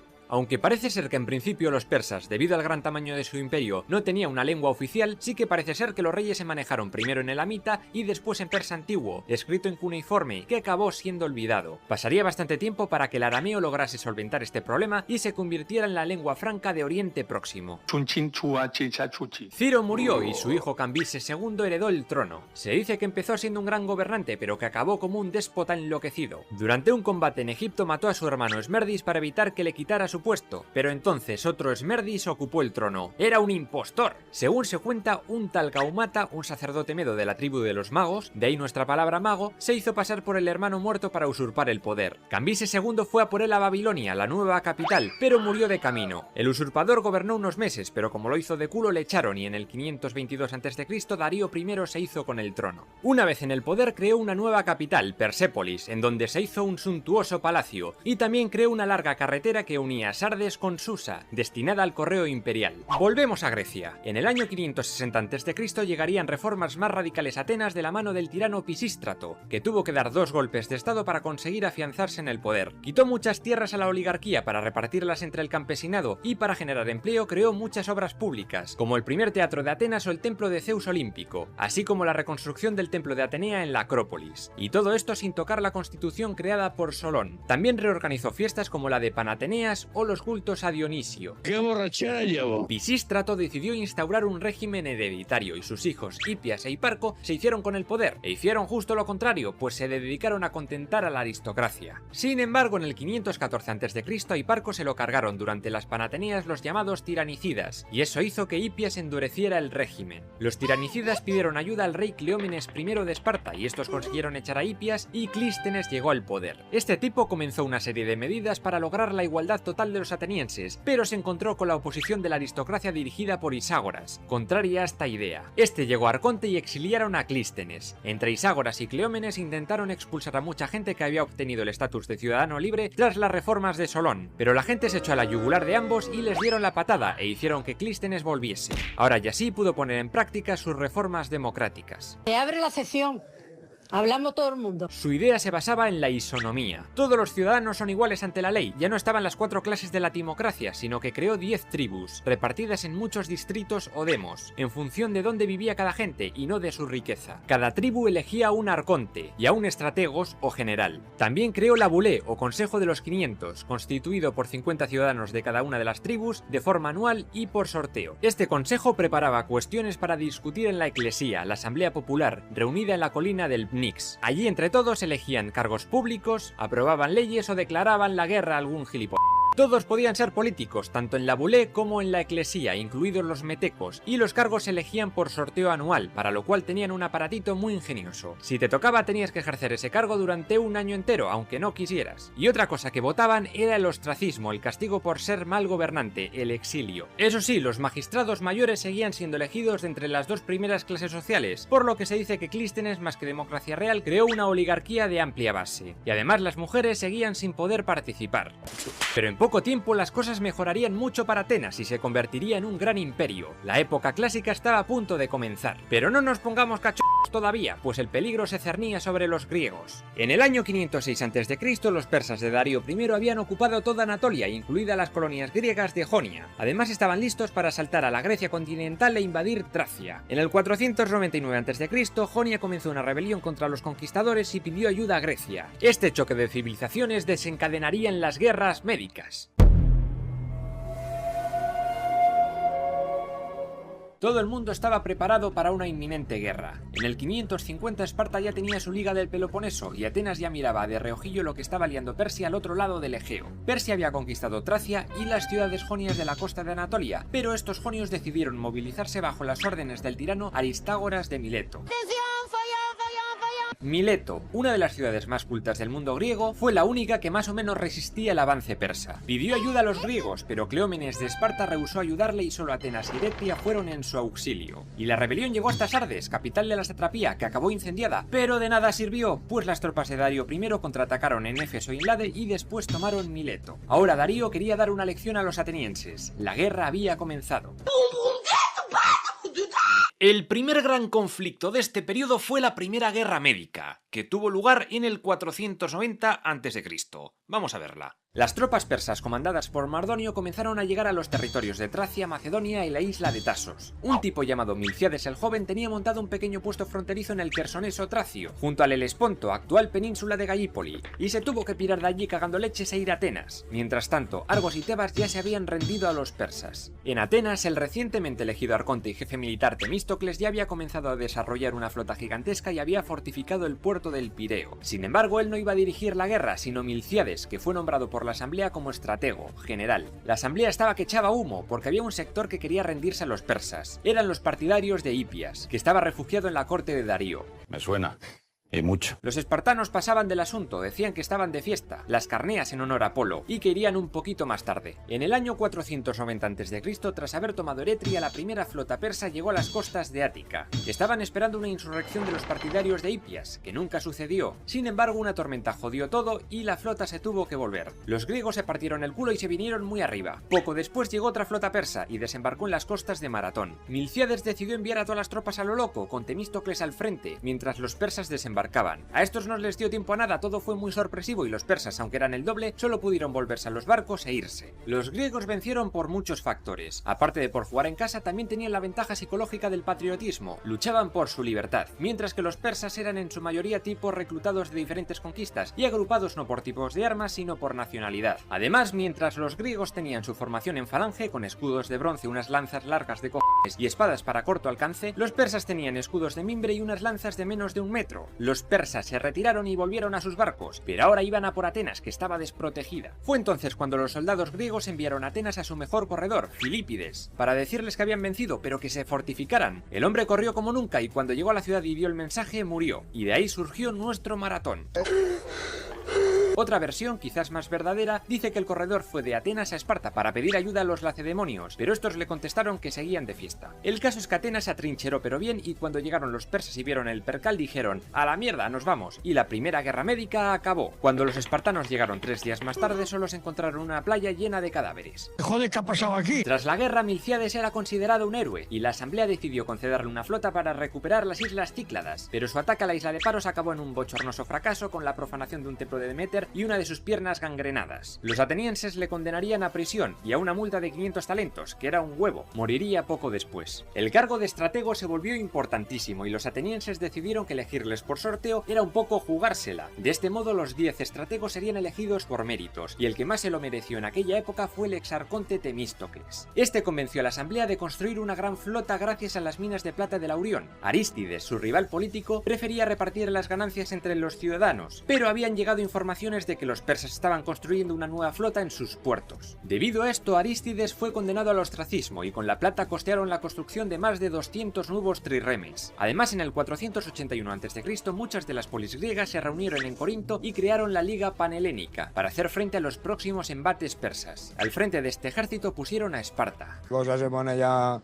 muy fea, es llamar a la policía. Al año siguiente comenzaron las guerras sicilianas en la isla italiana. El tirano Gelón de Siracusa pretendía tomar toda la isla y echar a los cartagineses que se estaban haciendo fuertes. Les derrotó en la batalla de Hímera y luego Hierón les derrotó en la batalla naval de Cumas. Los griegos dominarían la isla durante muchos años, siempre peleando contra etruscos y cartagineses, pero al final Roma se haría con su control. Ahora toca hablar de la Segunda Guerra Médica, que tuvo lugar entre el 480 y el 478 a.C. Habían pasado 10 años desde el fin de la Primera Guerra Medo-Persa y Darío I había muerto. Le sucedió en el trono su hijo Jerjes I. Este envió en el 480 a.C. una expedición de 100.000 hombres desde Sardes que atravesó el Helesponto construyendo un puente a base de balsas de madera. Sin embargo, no funcionó en el primer intento y una tormenta jodió el puente, por lo que los persas castigaron al mar dándole latigazos. Yo soy Sam. Aparte de estas tropas terrestres, una flota de 700 naves seguía a los soldados bordeando la costa. Los griegos veían que era cuestión de días que los persas llegasen a Grecia y tenían que retenerles. La Liga Panhelénica, comandada por el rey espartano Leónidas I, decidió que el mejor punto para plantarles cara era en el desfiladero de las Termópilas. Allá fueron 300 espartanos, pero a diferencia de la peli había muchas más tropas de otras polis, unos 7.000 griegos contra 100.000 persas, una locura aún y todo. Pero Leónidas fue listo en escoger ese sitio tan estrecho, ya que los carros y jinetes persas, así como sus arqueros, lo tenían bastante difícil para atacar. La lucha fue muy encarnizada y los persas veían cómo caían sus soldados uno tras otro. Se retiraron, pero con la ayuda de un traidor llamado Efialtes encontraron un camino que conducía a la retaguardia griega, y allí los griegos acabaron jodidos. Para este último combate, Leónidas hizo que el ejército griego se replegara, y se quedaron 300 espartanos y 700 tespios, y puede que también 400 tebanos. Allí combatieron ferozmente hasta la muerte las tropas de Leónidas contra los inmortales persas, comandados por Hidarnes. En el lugar de la batalla construyeron un monumento conmemorativo a estos soldados. Hostia, qué bonito. Al mismo tiempo, los atenienses frenaban a la flota persa en la batalla de Artemisio. En ella, la flota persa era dirigida por Artemisia I de Caria, reina de Halicarnaso, que se había pasado al bando persa. Sin embargo, las cosas no funcionaban para los atenienses y tuvieron que retroceder. Beocia cayó y después Ática. Los persas se dirigían a Atenas y Temístocles decidió evacuarla. La mayoría de los atenienses huyó a una isla frente a la costa llamada Salamina. Desde allí vieron cómo Atenas era incendiada. La flota griega se refugió en la bahía de Leusis, en una zona estrechísima llena de rocas. La flota de Jerjes fue a por ellos, pero sus naves eran más grandes y más pesadas, poco maniobrables. Las olas hicieron el trabajo sucio a los griegos, que empujaron a las naves persas contra las rocas y acabaron perdiendo la batalla de Salamina. Hay que ir con cuidado para que no te choques. El barco de Artemisia, quien había advertido al persa del peligro de esta batalla, se vio atrapado y tuvo que embestir y hundir a un navío persa para poder desatascarse, y los griegos pensaron que se había pasado a su bando y la dejaron huir. Los atenienses se apoderaron de muchas naves persas y estos se vieron obligados a huir a Asia Menor, mientras que la otra parte del ejército, dirigida por Mardonio, se quedaba en Tesalia. Además, algunos tebanos se habían unido al enemigo. En el 479 a.C. estos soldados tomaron de nuevo Atenas, pero llegaron los espartanos del general Pausanias, sobrino de Leónidas. La Liga Panhelénica volvía al ataque y obligaron al invasor a retirarse en la batalla de Platea. Mardonio murió en combate y los persas huyeron definitivamente de la Grecia continental. Se dice que ese mismo día la flota dirigida por el otro rey espartano, Leotíquidas II, persiguió a los persas hasta Jonia y les derrotó en la batalla de Mícala. Y punto y se ha acabado. Tras las guerras médicas llegó la Pentecontecia, un periodo caracterizado por el auge de Atenas, que tuvo lugar entre el 478 y el 431 a.C. Desde el final de esta guerra hasta la guerra del Peloponeso hubo 50 años de relativa paz, la llamada Pentecontecia. En estos años Atenas se hizo la fuerza más potente del Mediterráneo y llegó una nueva forma de hacer política, la democracia. Los persas no la habían palmado, ni mucho menos, seguían molestando por el Egeo y los griegos estaban dispuestos a echarles. La Liga Helénica se había desmoronado un poco después de que Pausanias fuese acusado de mandarse cartitas con Jerjes, pero mientras Esparta tenía su Liga del Peloponeso, los demás griegos crearon la Liga de Delos en el 477 a.C., una confederación de muchas polis capitaneadas por Atenas para recuperar las colonias del este. Arístides fue el encargado de redactar sus estatutos. Todos los miembros tenían voz y voto en una asamblea presidida por Atenas. Por esto mismo, los estados miembros tenían que aportar el foros, su contribución, en plan crowdfunding, que se guardaba en el templo de Apolo de la isla de Delos. Este dinero fue usado para preparar una gran flota. Y no solo una flota, los atenienses tenían tanta pasta que comenzaron a construir los muros largos, que protegían la ciudad y el puerto del Pireo. Los espartanos y sus aliados se molestaron un poco por esto. Que Atenas fuese ahora la fuerza hegemónica de Grecia no les hacía ni pizca de gracia, y la rivalidad entre ambas polis iría en aumento. En el año 471 Temístocles fue exiliado y acabó sus días en la corte del rey persa Artajerjes I. Le expulsaron porque no paraba de decir que mucho ojito con Esparta, que en cualquier momento la podía liar, como más tarde sucedería. La asamblea puso en el poder a Cimón, hijo de Milciades, contrario a más democracia, partidario del acercamiento de los espartanos y de acabar con los persas de forma más enérgica. También echó a los piratas de la isla de Esciros y allí encontró los supuestos restos del rey Teseo, el que como ya vimos venció al Minotauro, lo que le granjeó gran popularidad. Un artista genial, absoluto. Tremendo, único en su especie, dígame. Hubo una tercera guerra médica en el año 467 a.C., bastante más pequeña. Fue Temístocles quien, fruto de su resentimiento, le reveló al rey persa información comprometedora y el persa atacó. Pero Cimón les derrotó en la batalla del río Eurimedonte y el Egeo volvió a ser griego. Cimón se cubrió de gloria, pero aquí empezaron algunos problemas. Algunos miembros de la Liga de Delos, como Naxos o Tasos, querían irse, no querían pagar porque ya no había amenaza persa, y Atenas les castigó duramente por su defección. Con ello, la popularidad del estratego comenzó a menguar y fueron ganando más auge los partidarios de la democracia capitaneados por Efialtes. Esto está mañado. En aquella época los espartanos estaban de nuevo metidos en una guerra con Mesenia, la tercera. Todo comenzó en el 464 a.C., cuando un terremoto sacudió Laconia y muchas ciudades espartanas acabaron destrozadas. Esto fue aprovechado por los ilotas, las guerrillas mesenias y algunas ciudades periecas para recuperar el control del territorio. Este hecho fue conocido como la rebelión del Monte Itome. La guerra acabó en el 454 a.C. con los espartanos dejando huir a los rebeldes, que fueron instalados por los atenienses en Naupacto. Algunas polis les habían enviado ayuda, una de ellas Atenas, con Cimón a la cabeza, pero los espartanos les dijeron que se piraran, que no querían que sus tropas se contagiaran de ideas democráticas. Cimón quedó tan mal que le desterraron en el 461 a.C. Tras él vendrían los grandes artífices de la democracia griega, el ya nombrado Efialtes y Pericles. Para acabar con la época de esplendor de la época clásica griega, vamos a dedicarle este pequeño apartado a Pericles y al funcionamiento de la democracia griega. Efialtes fue elegido arconte y comenzó una serie de reformas para quitar atribuciones al Areópago, para dárselas a la Bule y a la Eliea, convirtiéndolo solo en un tribunal judicial. Sin embargo, fue asesinado y Pericles, sobrino de Clístenes, continuó con su labor con vistas a alcanzar una especie de estado democrático. Consiguió que todos los ciudadanos varones tuvieran igualdad política, aunque las mujeres no podían votar ni los esclavos eran considerados ciudadanos. Los magistrados, los arcontes, eran elegidos cada año por sorteo. Luego había 10 estrategos, elegidos anualmente por las 10 tribus de Atenas. El cargo de estratego era desde las guerras médicas más importante que el de arconte y Pericles repitió en este cargo una y otra vez. Estos planeaban expediciones militares, organizaban el ejército y dirigían la diplomacia. También había magistrados de finanzas, 40 funcionarios de hacienda y más de 60 policías que velaban por la seguridad de la gente.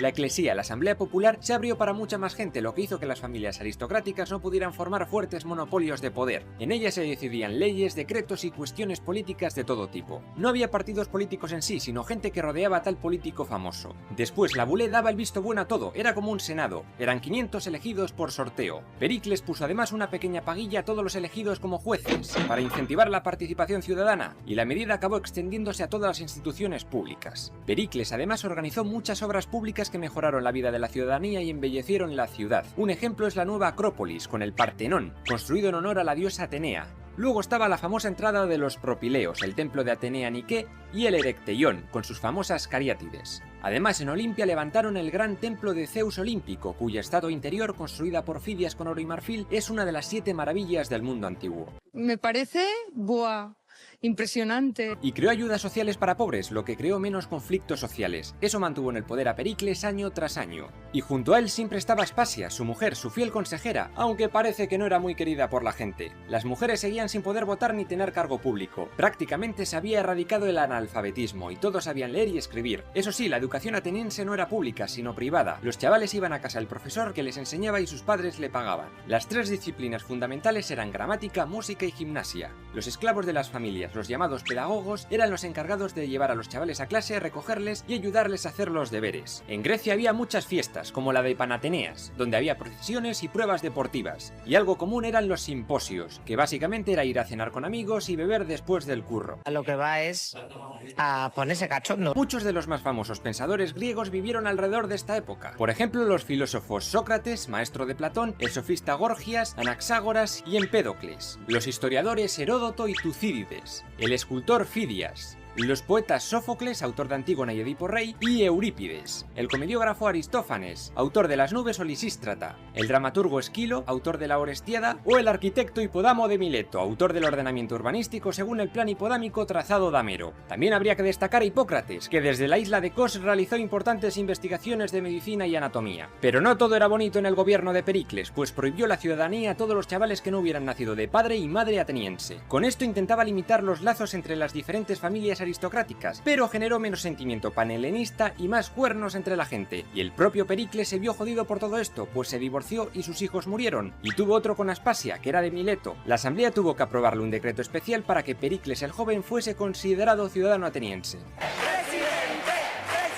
Durante estos años, Atenas convirtió a la Liga de Delos en una gran potencia económica y mercantil. Era un imperio naval poderosísimo. Esparta y la Liga del Peloponeso, por su lado, no veían con buenos ojos el auge de su rival. Ahora el problema no eran los persas, sino ellos mismos. Tanto escaló esta rivalidad que durante el tiempo que estuvo Pericles en el poder de Atenas, tuvo lugar la llamada Primera Guerra del Peloponeso, que no es la Guerra del Peloponeso famosa, sino una guerra no declarada entre Esparta y Atenas con batallas esporádicas y largos intervalos de paz. ¿Cuáles fueron sus causas? Cualquier excusa es buena para iniciar una guerra, como la construcción de los muros largos o que la ciudad de Mégara se pasara de la Liga del Peloponeso a la de Delos por su rivalidad con Corinto. Las leches empezaron entre las dos ligas, y aunque Atenas empezó perdiendo, logró tomar toda Beocia menos Tebas y también Egina. Luego los atenienses participaron en Egipto ayudando a los rebeldes contra los persas y fenicios en el 454 a.C., pero fueron masacrados y tuvieron que firmar una tregua tanto con Persia como con Esparta, con la intermediación del regresado Cimón. Además, Pericles decidió coger el tesoro de la Liga de Delos y trasladarlo a Atenas, por seguridad, se supone. Con esto la ciudad de Atenas se hizo ultrapoderosa y Pericles usó toda esa pasta para crear barcos, pero también para embellecer la ciudad. Por lo que viene siendo que nos han robado el dinero. El conflicto peloponésico se reavivó en el 449 a.C., cuando estalló la Segunda Guerra Sagrada, cuando Esparta declaró a Delfos polis independiente de la región de Fócida, aliada de Atenas. Los áticos pudieron recuperarla, pero por otro lado Beocia se sublevó e independizó, creando una liga beocia antidemocrática tras la batalla de Coronea. Esto animó a otros lugares a hacer lo mismo, como Eubea o Mégara. Este descontrol fue aprovechado por Esparta para invadir Ática, pero se dice que Pericles, por medio de sobornos, convenció al rey espartano Clistoanacte para que se diese el piro. Todo eso es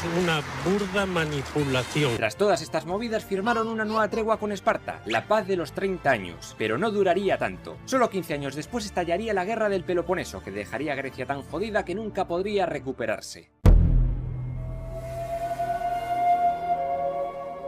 Tras las guerras médicas todo cambió en Grecia. La amistad entre la poderosa Liga de Delos liderada por Atenas y la Liga del Peloponeso comandada por Esparta se truncó tras una serie de rifirrafes por el control de determinadas polis y por intereses comerciales. Y por supuesto por el conflicto entre oligarquía y democracia. Es lo que se conoce como la no declarada Primera Guerra del Peloponeso, que acabó con la paz de los 30 años. 13 años después la ciudad de Potidea decidió salirse de la Liga de Delos, apoyada por ciudades filoespartanas como Corinto o el reino de Macedonia de Pérdicas II. Atenas tuvo que intervenir y ganó en la batalla de Potidea, y tras 3 años de asedio consiguió tomar la ciudad rebelde. Esto, unido a su apoyo a Córcira, también enemiga de los peloponesios, y una sanción impuesta a Mégara por haberse vuelto a cambiar de bando, hizo que Esparta declarase la guerra a Atenas por haber violado el acuerdo de paz. Y entonces estalló la Segunda Guerra del Peloponeso, o simplemente Guerra del Peloponeso. Dios mío, esto es un infierno, no se te despierta. Pues eso, ahora toca ver la famosa Guerra del Peloponeso, que ocurrió entre el 431 y el 404 a.C.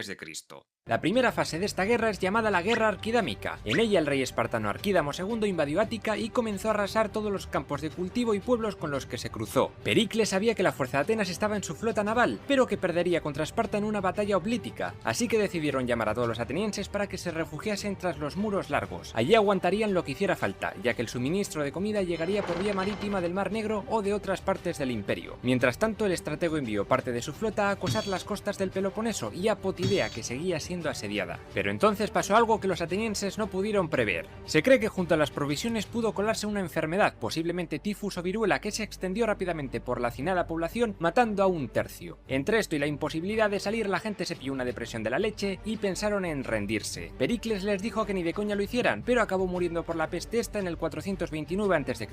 Ahora en Atenas se disputaban el poder Nicias, un conservador que quería paz con Esparta, y Cleón, un demócrata radical opuesto a Pericles que quería acabar con los lacedemonios. Y ganó Cleón. Tras contener la epidemia parecía que Atenas iba a ganar la guerra, pero Esparta comenzó a ganar terreno tras tomar Platea y tras la rebelión de Mitilene y otras ciudades de la isla de Lesbos. Una para Atenas, pues esta gente era de los pocos miembros de la liga que les fabricaba barcos. Cleón logró retomar Lesbos, pero perdió mucha popularidad cuando propuso ejecutar a todos los varones y vender a las mujeres y niños como esclavos. Al final solo mataron a los cabecillas de la revuelta.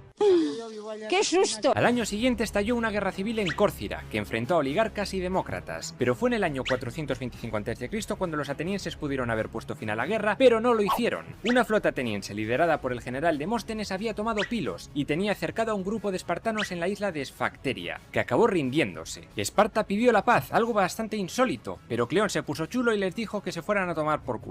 Atenas iba ganando, como lo demuestra la batalla de Delio contra la Confederación de Beocia liderada por Tebas, pero la subida de impuestos a su liga acabó en sublevación en algunas polis de la Calcídica, instigadas por el general espartano Brásidas, y el tío logró tomar Anfípolis, clave estratégicamente para Atenas. Durante la batalla de Anfípolis, tanto Cleón como Brásidas perdieron la vida y se firmó la paz de Nicias, acordada por el viejo rival de Cleón. Se respira alegría, se respira positivismo. Esparta y Atenas estaban agotadas, necesitaban tregua. Atenas iba a conservar su imperio, Anfípolis incluida, mientras se comprometía a irse de Pilos y devolver a los 120 espartanos capturados en Esfacteria. Todo parecía bien, ¿no? Pues no. Corinto, Mégara y la Confederación Beocia, aliadas de Esparta, ahora liderada por Agis II, decidieron no firmar una mierda. Además, el nuevo estratego ateniense Alcibiades, pariente de Pericles y alumno de Sócrates, necesitaba ganar alguna batalla para hacerse un nombre en la historia. Con el poder de Atenas organizó una alianza con Argos, Mantinea, Élide y otros estados del Peloponeso, pero Esparta se cabreó con esto y la alianza fue derrotada en la batalla de Mantinea. Con esta victoria, Esparta trajo a Corinto y Beocia y reconstruyó su liga del Peloponeso. Me va a dar un yuyu un día, ya verás. Hubo varios conflictos no directos entre Esparta y Atenas y entre sus aliados, pero la paz acabó definitivamente con la invasión de Sicilia, la segunda fase de la guerra. La ciudad siciliana de Gesta pidió ayuda a Atenas porque Selinunte y Siracusa le tocaban los huevos y Alcibiades lo vio como una oportunidad de gloria y expansión del imperio ateniense. Nicias, también estratego, no quería, pero al final fueron los dos a la isla junto a otro estratego llamado Lámaco, al mando de 134 triremes. A todo esto hay que añadir que antes de que zarpara la expedición ocurrió el caso de los hermocópidas.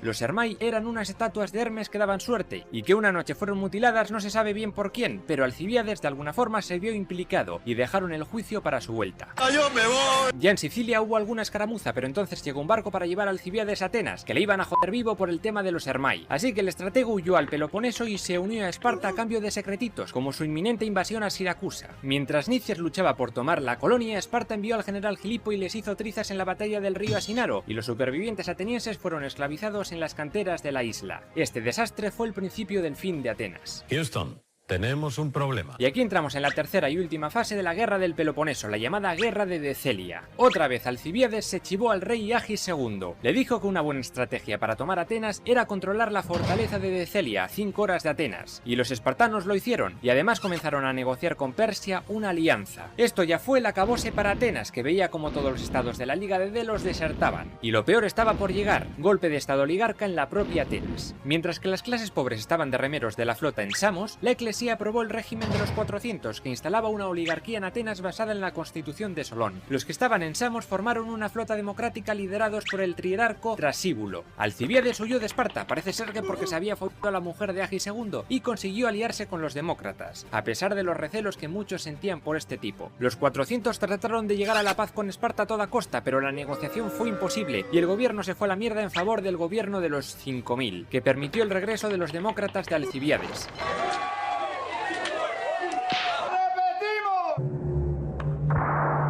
Aunque el tipo no quería entrar en Atenas por miedo a que le clavaran un puñal por la espalda, con este estratego les fue bastante bien. Reconstruyeron su flota y ganaron a los espartanos en batallas como la de Cinosema o Cícico. Hasta rechazaron una nueva oferta de paz de los espartanos. Lo lamentarían. El nuevo jefe de escuadra o navarco espartano Lisandro se hizo muy amigo del rey persa Darío II y de su hijo Ciro el Joven, sátrapa de Asia Menor. Juntos decidieron hacerle la vida más complicada a Atenas. Y tras el revés ateniense en la batalla naval de Notio, Atenas volvió a sumirse en el caos y Alcibiades fue depuesto. En este momento parece ser que estamos en una situación complicadita. A pesar de la victoria en la batalla de Arginusas, una tormenta hizo que no pudieran recoger los cuerpos de los fallecidos, que era muy importante porque si no les enterraban serían condenados a vagar por el Hades para siempre. Es por esto por lo que los generales fueron ejecutados. Uno de ellos fue Pericles el Joven, el hijo que Pericles tuvo con Aspasi. ¡Pobrecico, pobrecico! En el 405 a.C. Lisandro fue a atacar el suministro de grano que llegaba a Atenas desde el Bósforo, y los atenienses dirigidos por el estratego Conón se enfrentaron a ellos en lo que sería la batalla final de esta guerra, la batalla de Gospótamos. Atenas, sin fuente de comida, acabó rindiéndose. Esparta le puso unas condiciones muy duras: derribar sus muros, disolver la liga, entregar su escuadra y besar el culo a Esparta. Además de eso, la democracia fue barrida e impusieron el gobierno oligárquico de los 30 tiranos, encabezado por gente como Terámenes y Critias. Este último era un discípulo de Sócrates, antidemócrata y fan de la constitución espartana. Este régimen se encargó de eliminar a todos los que se oponían a él, pero la democracia regresaría de la mano de Trasíbulo y los disidentes huidos, que lograron matar a Critias y entrar central en la ciudad. Os merecéis un 10. Tras la guerra del Peloponeso, la hegemonía de Grecia se la va a quedar Esparta, y este periodo abarca del 404 al 371 a.C.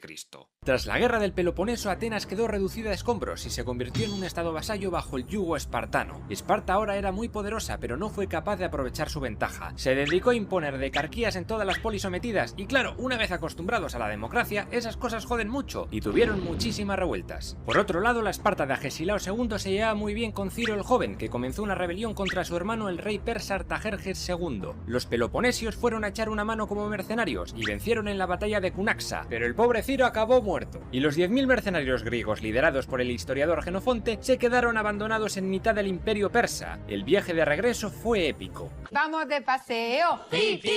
La movida con Persia no acabó ahí. Agesilao II trató de evitar que las colonias jonias cayesen en manos persas, y Artajerjes II sobornó a Atenas y Tebas para reabrir hostilidades contra los espartanos, y la cosa se lió y Atenas y Tebas se aliaron con Corinto y Argos para frenar el imperialismo espartano, y estalló la guerra de Corinto. Ahora eran todos contra Esparta y Agesilao II consiguió vencer a esta gigante coalición en la batalla de Coronea y en Nemea, pero la flota persa ateniense dirigidos por Conón les venció en la batalla naval de Cnido. Gracias a esta batalla Atenas acabó con la hegemonía naval espartana y pudo reconstruir sus muros, flota y ejército, y además creó a los peltastas, unos soldados de infantería ligera. La guerra acabó con la paz de Antálcidas, o paz del rey, con Persia como mediador y principal beneficiario. Los capitanes se quedaron con Chipre y un montón de colonias de Asia Menor. Atenas retuvo algunas de sus cleruquías y Esparta recibió la orden de retirar a sus armostas, jefes de guarniciones, y que se estuviese quietecita. Mira aquí. Atenas refundó la Liga de Delos en la Segunda Confederación Ateniense, pero esta vez con principios de igualdad de derechos entre los 60 estados miembros. Su objetivo ahora no era defenderse de los persas, sino mantener la paz en la región mirando especialmente hacia Esparta. Pero hablar de paz en la antigua Grecia es algo bastante complicado. Tebas era cada vez más poderosa y no se fiaba de nadie. No firmó el nuevo acuerdo de paz entre toda Grecia y en el 369 a.C. volvió a conformar la Confederación de Beocia, bajo el mando de dos caudillos, Epaminondas y Pelópidas, que probablemente eran amantes. La Esparta del rey Cleómbroto I no aceptó la unificación de Beocia y la invadió. Epaminondas contraatacó en la batalla de Leuctra y les dejó turulatos para siempre. Su secreto fue la táctica oblicua, que atacaba más por los flancos, no como la falange oblítica, que siempre iban de frente. Gracias a esta victoria, Tebas se hizo la polis hegemónica durante la siguiente década. ¿Y tú te ríes? ¿Te parece gracioso? El último periodo de la época clásica griega va a estar marcado por la hegemonía de Tebas, que va a durar del 361 al 355 a.C. El poderío tebano levantó resentimientos entre las demás polis. Fijaos cómo de jodida estaba Esparta, que acabó aliada con Atenas, Acaya y Élide contra los nuevos dueños de Grecia. La historia de Esparta acabó en la batalla de Mantinea II, donde la fuerza de Esparta quedó reducida solo en 1000 hoplitas y Tebas acabó tomando Laconia por primera vez y liberando Mesenia y a los ilotas. Pero esto también marcó el fin de Tebas, pues Epaminondas murió y con él murió el liderazgo fuerte que necesitaban los beocios. Y bueno, las luchas continuaron. Atenas durante la década de los 50 tuvo la guerra de los aliados o guerra social, en la cual se le rebelaron Quíos, Rodas, Cos y Bizancio. Atenas no pudo hacer frente a todos estos conflictos y fue derrotada por Mausolo, sátrapa persa de Caria, instigador de muchas de estas sublevaciones. Este tipo es famoso por su tumba, el famoso mausoleo de Halicarnaso, construido en el 350 a.C. y que está considerado una de las 7 maravillas del mundo antiguo. El caso es que entre una Esparta casi sin soldados, unos tebanos sin líder fuerte y una liga ateniense prácticamente sin poder alguno, todo estaba listo para que los macedonios, unos tipos que no importaban una mierda a nadie, llegasen y se hicieran con el control de todo. Ya, suena fácil, pero es dificilísimo. Para acabar con esta parte, los pobres griegos van a sufrir la invasión de sus vecinos del norte, de la Macedonia de Filipo II. Y esto ocurre entre el 360 y el 336 a.C. Hasta entonces el pequeño reino de Macedonia había sido casi insignificante. Al igual que los tracios, los epiros y los ilirios no se consideraban griegos, ni hablaban el mismo idioma ni tenían las mismas costumbres. Fue tras las guerras médicas cuando los macedonios empezaron a petarlo, pues se beneficiaron del comercio con Atenas. Y se ve que les moló mucho el rollo cultureta ateniense y Alejandro I comenzó una política de helenización del reino. En cambio, su sucesor, Pérdicas II, fue visto en Atenas como un traidor por apoyar a los espartanos durante la guerra del Peloponeso. Aún así, el siguiente rey, Arquelao I, comenzó a construir una nueva capital en Pella, con la ayuda de artistas del mundo griego. Tras estos reyes, el reino de Macedonia parecía que estaba a punto de colapsar por las diferentes guerras contra otros pueblos, hasta que Filipo II se sentó en el trono en el 360 a.C. En 10 años, gracias gracias a sus habilidades diplomáticas y militares liberó a Macedonia de sus enemigos y tomó el sur de Tracia, la importante Calcídica y Tesalia tras la batalla del campo de Azafrán, y los teselios le hicieron arconte. Las innovaciones que introdujo en el ámbito militar fueron la como la catapulta de torsión o la falange macedónica, una formación cerrada con sarisas, unas picas de más de 5 metros. Los cabrones se volvieron imparables en su camino hacia el sur, y entonces Filipo se vio envuelto en la tercera guerra sagrada, apoyando a Tebas contra los fócidos, que querían el control del santuario de Delfos para pagar con el tesoro de Apolo a un ejército de mercenarios que les liberase del yugo tebano. Filipo desintegró a los fócidos y se hizo con sus votos en la anfictionía de Delfos, y junto con los de Tesalia ya tenía un huevo. Se ganó el respeto de muchas polis e incluso fue el primer macedonio en presidir los Juegos Píticos. El avance macedonio continuó por Tracia y cuando tomaron Anfípolis y Olinto, los atenienses se cabrearon. Pero no podían hacer nada, estaban en plena recuperación económica y no querían arriesgarse. La humillación llegó con la paz de Filócrates en el 346 a.C., que dejaba Atenas en manos del macedonio. Se están riendo de ti. ¡Te están chuleando! Hubo un sector de los atenienses muy agresivos con Filipo, los liderados por el famoso orador Demóstenes. En el 339 a.C., la anfictionía de Delfos declaró la guerra a Anfisa por cultivar en tierra sagrada, y estalló la cuarta y última guerra sagrada. Filipo aprovechó esto para instalar a su ejército en Fócida, y Demóstenes, viendo que el peligro se acercaba, llamó a la unión de todos los griegos contra el invasor. Solo acudieron Atenas, Tebas y los beocios, y perdieron en la batalla de Queronea. Esta derrota supuso el fin del control griego y Filipo II se hizo con toda la Hélade. Filipo II reunió a todos los griegos en Corinto, menos Esparta, que pasó un poco del tema, y fundó la Liga de Corinto, un gobierno panhelénico con dos objetivos: la paz común en Grecia y la venganza contra Persia. Y no podían haber elegido mejor momento. Un eunuco había matado al rey Artajerjes III y Persia entró en caos. La crisis sucesoria duró 2 años, cuando Darío III puso su culo en el trono. Pero Filipo II ya había enviado una expedición para tomar ciudades de Asia Menor. Sin embargo, ese año uno de sus guardias le asesinó durante la boda de su hija Cleopatra de Macedonia, y su sucesor sería el hijo que tuvo con la princesa Olimpia de Epiro, Alejandro III, mejor conocido como Alejandro Magno.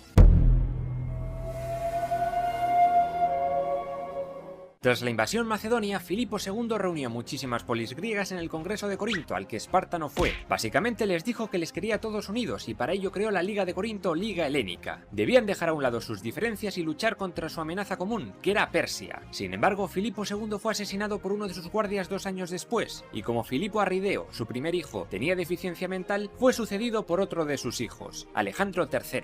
Entre la época clásica y la época helenística es importante conocer el reinado de Alejandro Magno, que tuvo lugar entre el 336 y el 323 a.C. Alejandro Magno, hijo de una princesa de Epiro llamada Olimpia, fue educado nada más y nada menos que por Aristóteles, y a los 16 años ya era gobernador de Tracia. Luchó en la batalla de Queronea y, poco después de tomar parte en las negociaciones de Corinto, heredó el trono de Macedonia. Lo primero que hizo fue sofocar todas las revueltas de ilirios y tracios y de los tebanos, que se habían sublevado aprovechando el asesinato del rey. Tras eso, Grecia se le hizo pequeña al chaval, y junto a su caballo Bucéfalo partió hacia Anatolia cruzándole el Helesponto para combatir a los persas de Darío III a la edad de 20 años. ¡Tú vas a llegar muy lejos! Pero el chaval no fue solo. Mientras que Antípatro se quedó en Macedonia manteniendo la autoridad, varios generales y amigos suyos acompañaron en su viaje. Su segundo al mando era Parmenión, cuyo hijo era Filotas. También estaba Hefestión, su mejor amigo y puedecamante, Ptolomeo, que acabaría de faraón de Egipto, Pérdicas, Clito, Casandro, Antígono el Tuerto, Crátero, Lisímaco y Seleuco, entre muchos otros. No me he enterado, no hemos enterado. Bajo su mando había 40.000 soldados y una escuadra de 200 naves que le mantendrían en comunicación con Europa. La primera parada de Alejandro fue Troya, donde visitó la tumba de su héroe Aquiles, y justo después tuvo la primera batalla contra los persas en Gránico, en donde Clito salvó a Alejandro in extremis cuando un persa estaba a punto de cortarle la cabeza. Los macedonios ganaron y los persas huyeron, así que continuaron con el viaje. Llegó a Éfeso, donde ordenó la reconstrucción del templo de Artemisa, una de las 7 maravillas del mundo antiguo, y que fue acabado en torno al año 323 a.C. Mileto y Halicarnaso se resistieron, pero acabaron sucumbiendo. Cuando Alejandro llegó a Gordio, se hizo eco de la leyenda del rey Gordias, antiguo rey de Frigia, que había atado su carro al templo de Zeus con un nudo tan complicado que el que lo lograse soltar conquistaría toda Asia, y cuando Alejandro lo vio lo partió con su espada. Este tío tiene talento. Su siguiente paso fue llegar a Siria, y fue allí donde tuvo un rifirrafe en la batalla de Isos con Darío III en persona, que no tuvo nada que hacer y salió corriendo. Eso sí, Alejandro Alejandro capturó a su familia, aunque les trató bastante bien. De hecho, no tenía nada en contra de sus enemigos, si se rendían les solía perdonar. Cerca del lugar de la batalla fundó una ciudad, Alejandreta, que aparece en Indiana Jones y la Última Cruzada. Una ciudad que se le hizo bola al macedonio fue la fenicia Tiro, a la que asedió durante 8 meses. Tuvo que construir un puente de tierra para poder llegar a la isla donde estaba construida, por eso ahora es una península. Finalmente llegó a Egipto y liberó a los egipcios del yugo persa. Fue recibido como un libertador y tras visitar el santuario de Zeus Amón en el oasis de Sigua, fue coronado faraón de Egipto. El sitio le encantó y se quedó medio año a vivir allí para disfrutar un poco de la vida y para planear la construcción de la ciudad de Alejandría. No sería la única, fundó más de 50 ciudades con el mismo nombre, pero ninguna fue tan próspera como esta. Tras su bien merecido descanso, siguió con su conquista a los persas. Se dirigió a Mesopotamia y volvió a enfrentarse cara a cara con Darío en la batalla de Gaugamela, lugar cerquita de Mosul, en la actual Irak. Tras una fiera batalla en mitad del desierto, Alejandro estuvo cerquita de matar a Darío, y este salió por patas. Con el ejército persa derrotado, lo único que pudo hacer Darío fue huir hacia el este. Yo monto en bicicleta, salgo corriendo y cualquiera me coge a mí. Ahora, con el camino despejado, el macedonio entró victorioso en Babilonia, donde fue recibido con jolgorio por parte de la población. Allí quedó maravillado por el esplendor de la ciudad, la puerta de Istar, los jardines colgantes, el zigurate Temenanki. Le gustó tanto que pensó en quedarse a vivir allí tras sus conquistas. Las siguientes ciudades en caer fueron Susa, Pasargada y finalmente acabó tomando la capital persa, Persépolis, donde incendió el palacio real. ¡Fuego! ¡Fuego! Darío seguía huyendo y sus nobles, liderados por el sátrapa de Bactria Besos, acabaron asesinándolo, y este se hizo nombrar rey de Persia con el nombre de Artajerjes V.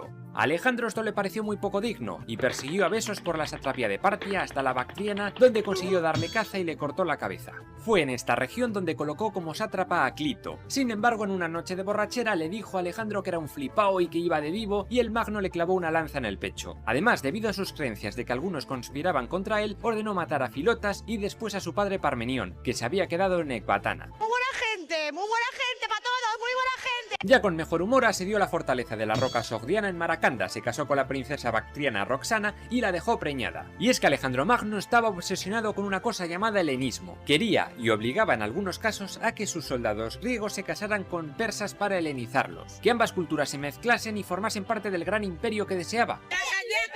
Algunos de sus generales se enfadaron un poco por esto, incluso tuvo algunos motines, pero nada que un par de ejecuciones no solucionasen. Finalmente el chaval, tras atravesar el macizo del Hindú Kush, llegó hasta la región de Punjab, entre la India y Pakistán. El lugar dejó pasmados a los griegos, no conocían la selva ni muchos de los animales que allí vieron. Tras aliarse con el rey Taxila, derrotó en la batalla del río Hidaspes al rey Poros y a su ejército de elefantes, así como a tribus indias varias. Se dice que más que una victoria fue un empate técnico, pero como Poros había combatido tan bien contra él, Alejandro le dejó como sátrapa de la región. Eso sí, lamentablemente su caballo Bucéfalo murió en combate y como homenaje Alejandro fundó una ciudad en su nombre. Y eso no es todo. Poco después de un enfrentamiento contra la tribu de los malios, Alejandro casi muere de un flechazo. El joven rey llegó hasta el río Ífasis, ahora Beas, afluente del Indo, y fue ahí donde todos sus soldados se plantaron. Estaban demasiado lejos de casa y todos querían volver a la vida normal, ver a sus mujeres e hijos. Alejandro quería llegar al final del mundo, pero tuvo que ceder. El camino de vuelta no fue nada fácil. La travesía por el desierto de Gedrosia fue tremenda. Pero eso no le mató, parece que debió de pillar malaria y eso fue lo que acabó con el rey macedonio. Poco antes, también por enfermedad, había fallecido su amigo Hefestión. El magno acabó sus últimos días en Babilonia, enfermito y con el destino del imperio en un limbo bastante serio. Era el año 323 a.C. y Alejandro la palmó con 33 años. Su hijo Alejandro IV estaba a punto de nacer y no había sucesor claro. Se iba a liar, pero bien.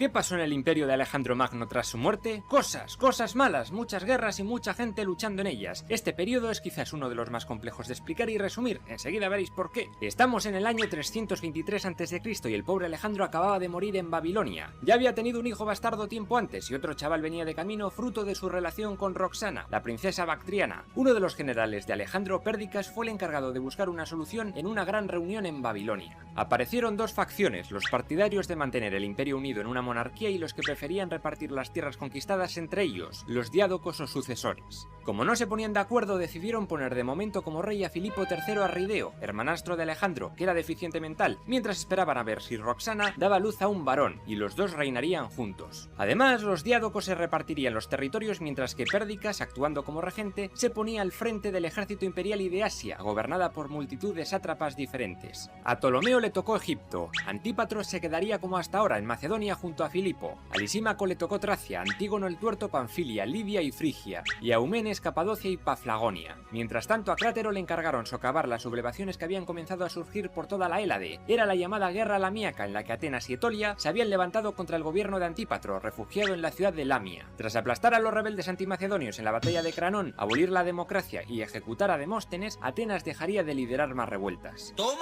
Toma liada. Otra cosa que acordaron fue qué hacer con el cuerpo de Alejandro. Decidieron que lo llevarían a Pela, capital macedónica, donde le construirían un gran mausoleo. Sin embargo, ninguno de estos acuerdos perduraron. La movida comenzó en la corte macedónica, donde la madre del Magno, Olimpia, conspiraba con Pérdicas para conseguir que su nieto, el recién nacido de Roxana, Alejandro IV, gobernase en solitario, y no dependiendo ni de Filipo ni del capullo de Antípatro, que quería dividir el imperio. Además, Pérdicas fue a casarse con la primera hija de Olimpia, Cleopatra, la hermana de Alejandro. Entonces se crearon dos bandos, los que apoyaban el reino único, Pérdicas y Eumenes, y los que querían quedarse con su trozo, Antípatro, Crátero, Lisímaco, Antígono y Ptolomeo. Este último robó el sarcófago de Alejandro Magno, que estaba siendo trasladado hacia Macedonia, y se lo llevó a Alejandría, con el subidón que eso significaba para justificar su reinado. Y eso provocó la primera guerra de los diádocos. La acabas de cagar. Pues eso, tras la muerte de Alejandro Magno, sus generales, los diádocos, se van a dar de leches en las guerras de los diádocos, que tuvieron lugar entre el 321 y el 301 a.C.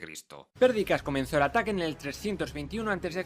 Fue derecho a por el ladronzuelo de Ptolomeo, pero la mayoría de sus tropas fueron arrastradas por una riada del Nilo y el resto del ejército se cabreó. Ptolomeo les ofreció comida y se pasaron a su bando, matando después a Pérdicas. Por su parte, Eumenes mató a Crátero en Asia Menor, pero su poderío había quedado muy reducido. Tras todo esto, los diádocos vencedores se reunieron en Triparadiso, en Siria, para reorganizar los territorios. Antípatro se quedó como regente de los dos reyes en Macedonia, Lisímaco con Tracia, Ptolomeo con Egipto y Antígono Monoftalmos con Anatolia y Oriente Próximo. Además, le hacían responsable de dirigir el ejército real de Asia contra su último enemigo, Eumenes. El mayor cambio se produjo en Asia, donde se sustituyeron muchos sátrapas por otros, como Seleuco, que fue designado sátrapa de Babilonia. No me he enterado. En el 319 a.C., Antípatro murió y todo el orden conseguido se volvió a joder.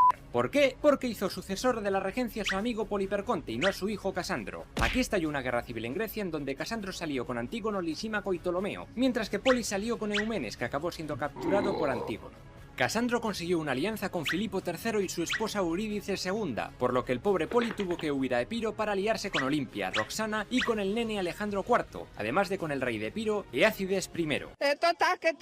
Con un buen ejército, las dos reinas se enfrentaron y el bando de Olimpia venció a Eurídice y la mató junto a Filipo. Pero Casandro acabó capturando a Olimpia y se la cargó en el 316 a.C.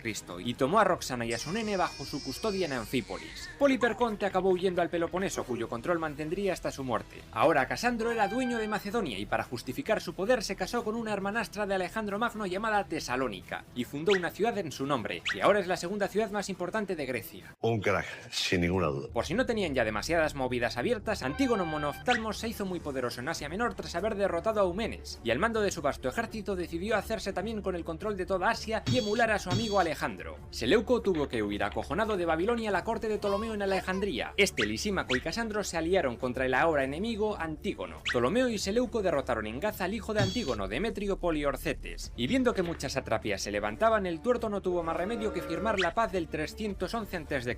y Seleuco pudo volver a Babilonia. Pero la paz se rompió ese año y Antígono y Seleuco se dieron de leches en la guerra babilónica, y este último se quedó con la parte este de Asia, aunque el imperio indio de Mauria comenzó a robarle trocitos. Nada más acabar el conflicto en Asia, Casandro decidió en el 309 a.C. ejecutar a Alejandro IV y a Roxana, y también a otros familiares que quedaban del Magno. Tras esto se proclamó rey de Macedonia. Los demás diádocos decidieron también convertirse en reyes: Ptolomeo I Sóter en Egipto, Antígono I Monoftalmos en Anatolia y Oriente Próximo, Seleuco I Nicátor en Asia, al mando del imperio Seleucida, y Lisímaco I de Tracia. No perdáis nunca la humildad. Pero el ansioso Antígono deseaba ser rey de todo, y estalló la cuarta guerra de los diádocos. Su hijo Demetrio consiguió entrar en Grecia con el pretexto de que iba a liberarles del yugo macedonio y reinstaurar la democracia. No era cierto, solo quería tener una base segura y más soldados para poder hacerse con el trono de Casandro. En estos años asedió Chipre y Salamina, y logró echar del trono a Casandro y proclamarse rey de Macedonia junto a su padre, pero no duraron ni un año. Ptolomeo, Lisímaco y Casandro impidieron el avance de los antigónidas por más lugares, como por ejemplo el fracaso del asedio de Rodas, una aliada de Egipto y la única potencia naval griega importante del Egeo que quedaba. No fue hasta el 301 a.C. cuando un ejército conjunto de tropas de Lisímaco, Casandro y 500 elefantes de Seleuco vencieron a los antigónidas en la batalla de Ipsos.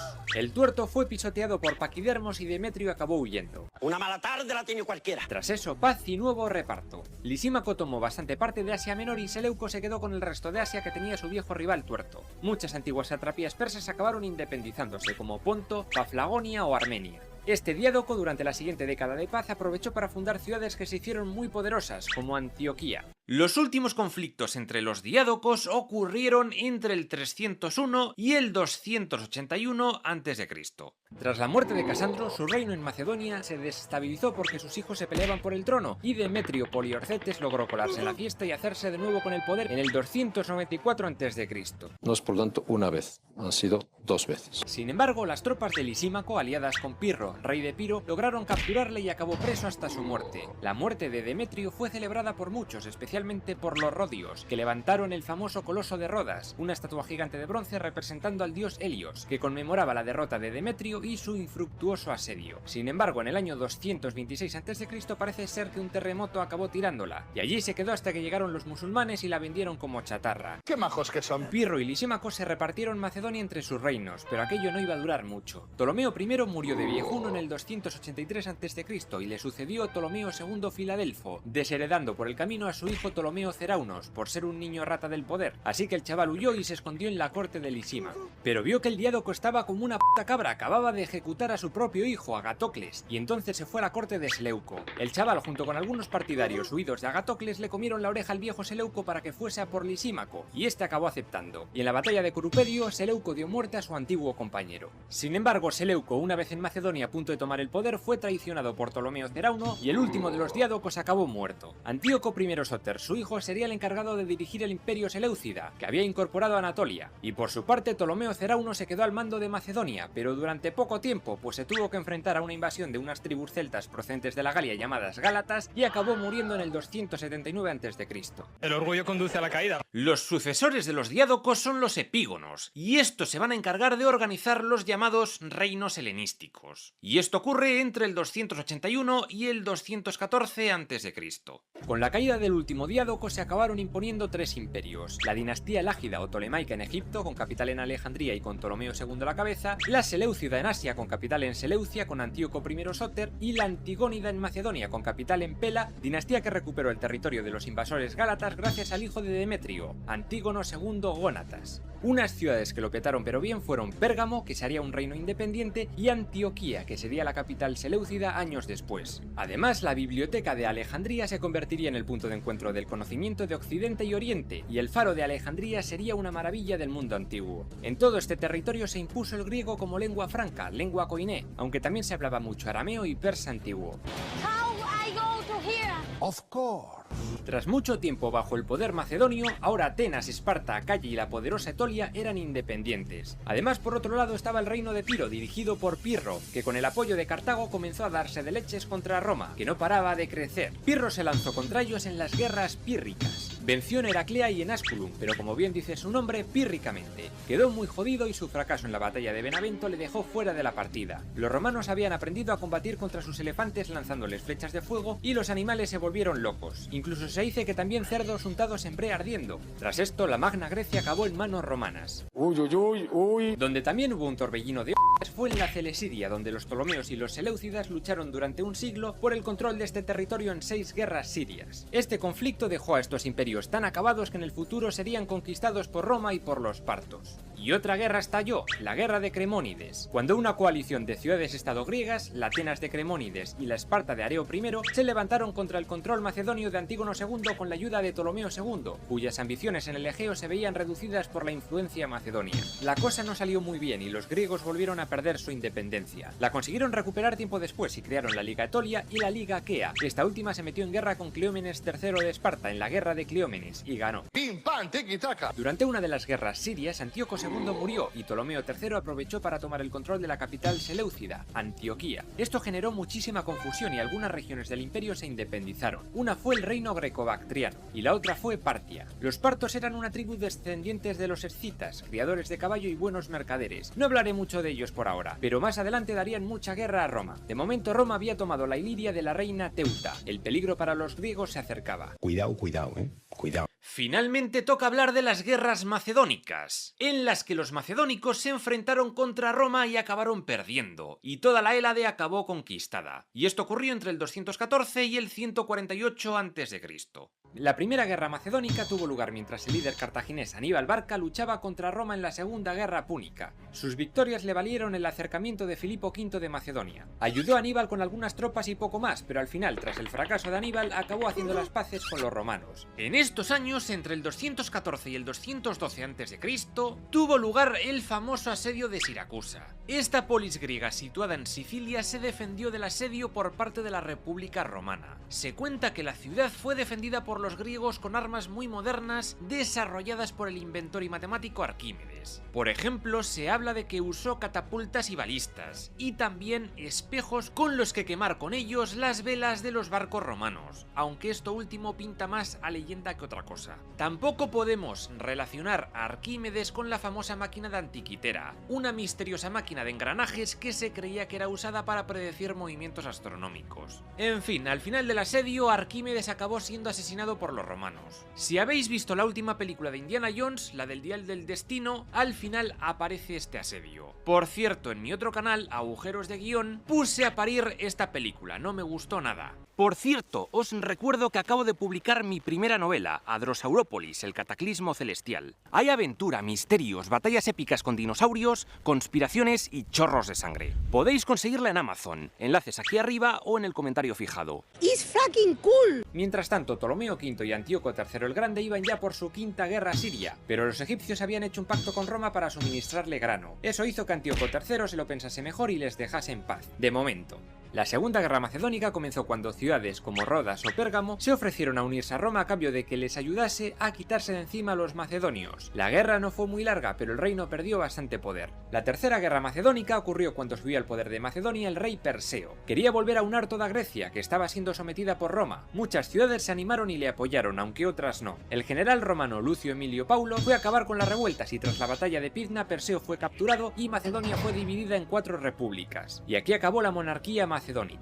Estamos, vamos a levantar, podemos. Por otro lado, en el 167 a.C., Antíoco IV había logrado poner fin a las guerras sirias, pero cometió un error. Fue a Judea a ofrecer el sacrificio de un cerdo a Zeus en un templo dedicado a Yahvé, algo pecaminoso para los judíos, y lo único que logró fueron las revueltas macabeas. Esta rebelión acabó con la breve independencia de Judea, y como ya expliqué en los episodios de Israel, la celebración de esta victoria se conmemora todos los años en Hanukkah. Finalmente hubo una cuarta guerra macedónica en la que un pretendiente al trono macedónico, Andrisco, se hizo fuerte al hacerse pasar por el hijo de Perseo y comenzó a tocar los a los romanos reclamando su reino. Su derrota durante la segunda batalla de Pydna acabó con cualquier oportunidad de restaurar el imperio macedonio, y tras la guerra aquea toda Grecia pasó a formar parte definitivamente de Roma, y ambas culturas acabarían fusionadas. Esto pondría las bases de lo que hoy conocemos como cultura occidental. La fuerza está muy intensa en mí. Por si no tuvieran suficiente, a partir del 144 a.C., Partia comenzó a comerse provincias del imperio seleucida, y en el 130 el reino de Pérgamo fue absorbido por Roma. Fue en el 83 cuando el reino de Armenia se comió lo poco que quedaba de los seleucidas, para luego pasar a ser romano. Pero la historia del helenismo no acabó ahí. La dinastía tolemaica duró un siglo más en Egipto, pero en el año 41 a.C. la reina Cleopatra VII, después de la muerte de su amante Julio César, comenzó a tontear con Marco Antonio, que formaba parte del triunvirato romano junto a Octavio. Los dos líderes se cabrearon muchísimo y Octavio le declaró la guerra a Marco Antonio y a Cleopatra, y tras la batalla de Accio los dos tortolitos se suicidaron. Con esto y con el asesinato de Cesarión, hijo de Cleo y César, la última dinastía griega se acabó. ¡Hala! Se acabó la historia.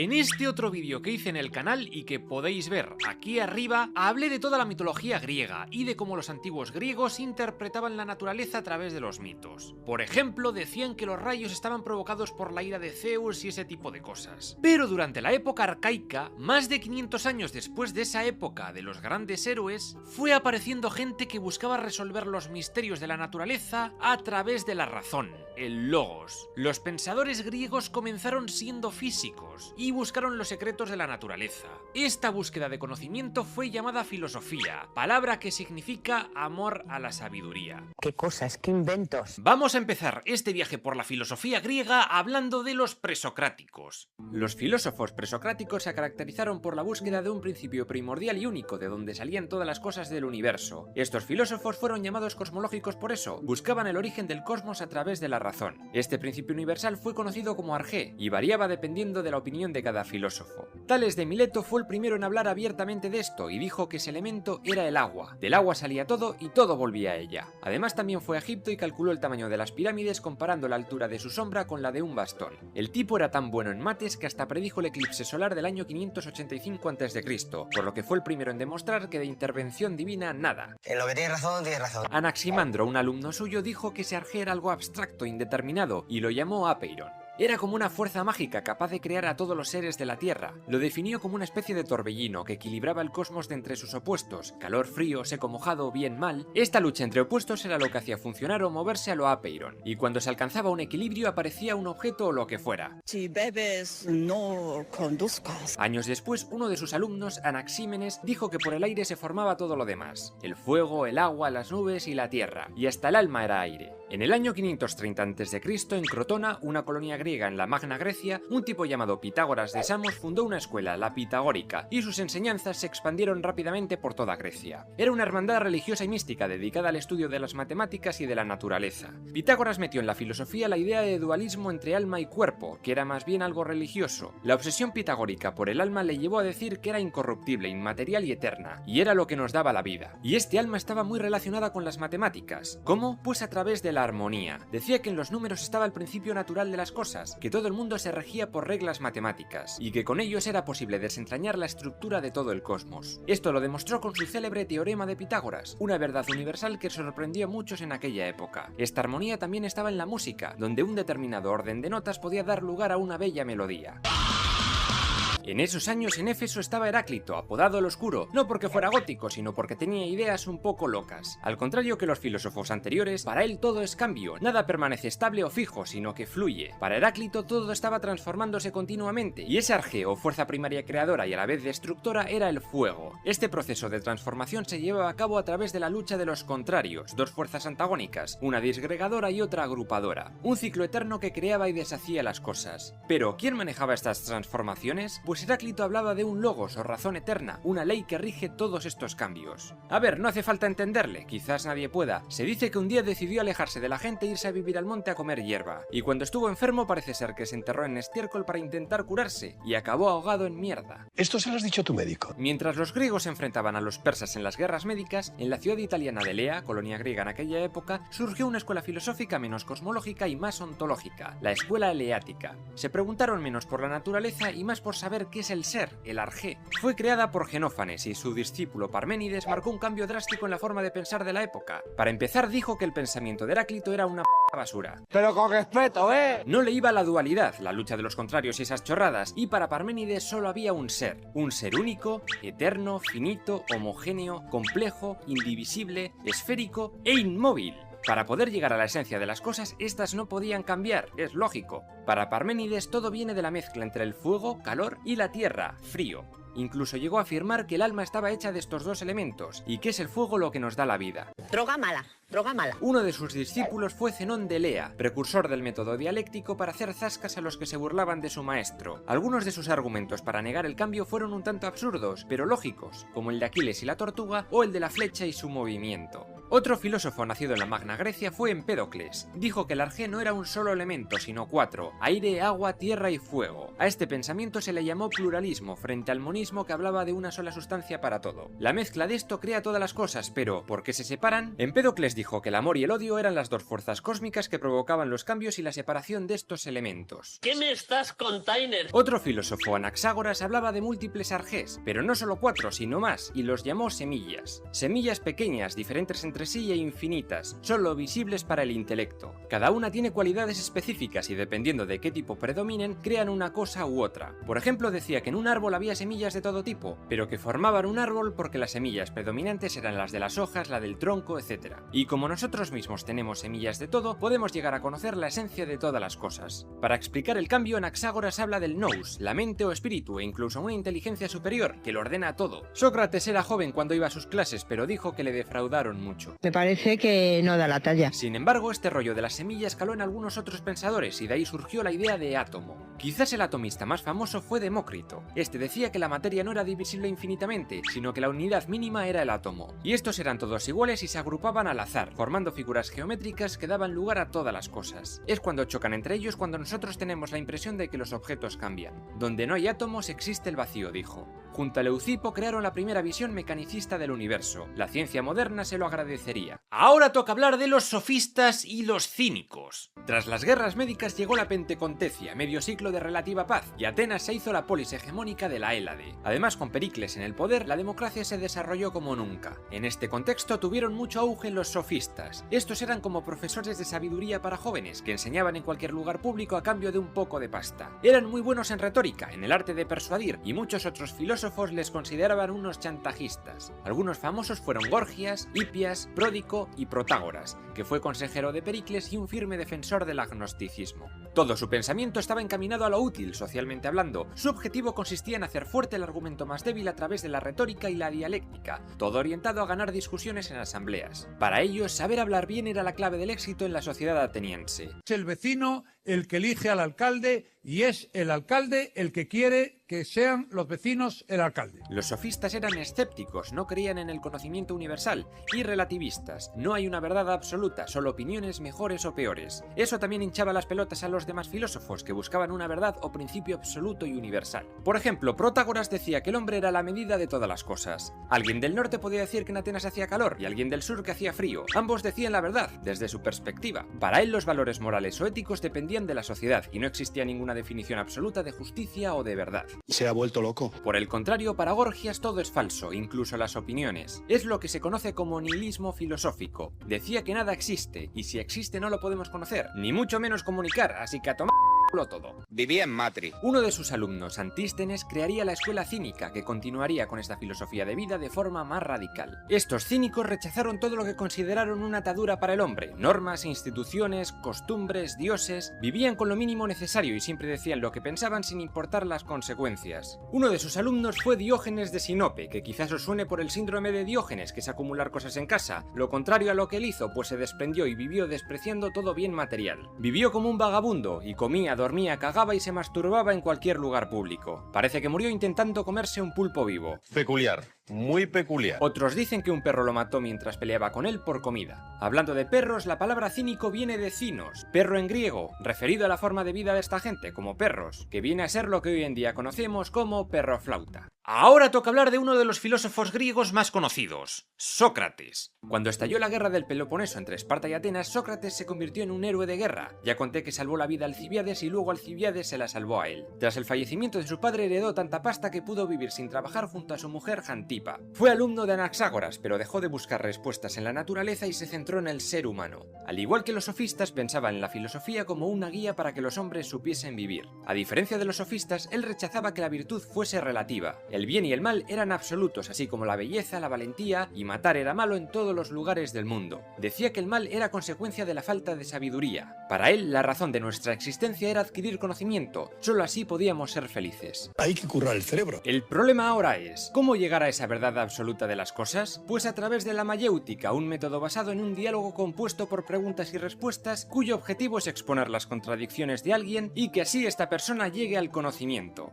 A través del argumento inductivo, el que va de lo particular a lo general, Sócrates intentaba llegar a una definición, y ese sería el conocimiento verdadero de algo, su esencia. La mayéutica tiene dos pasos: la ironía, fingir ignorancia sobre un tema y darle la razón al interlocutor, y la refutación, demostrar que el pensamiento de ese interlocutor tiene contradicciones y que no tiene ni idea de lo que habla. Solo sé que no sé nada, decía Sócrates, porque la propia ignorancia es el primer paso para buscar el conocimiento.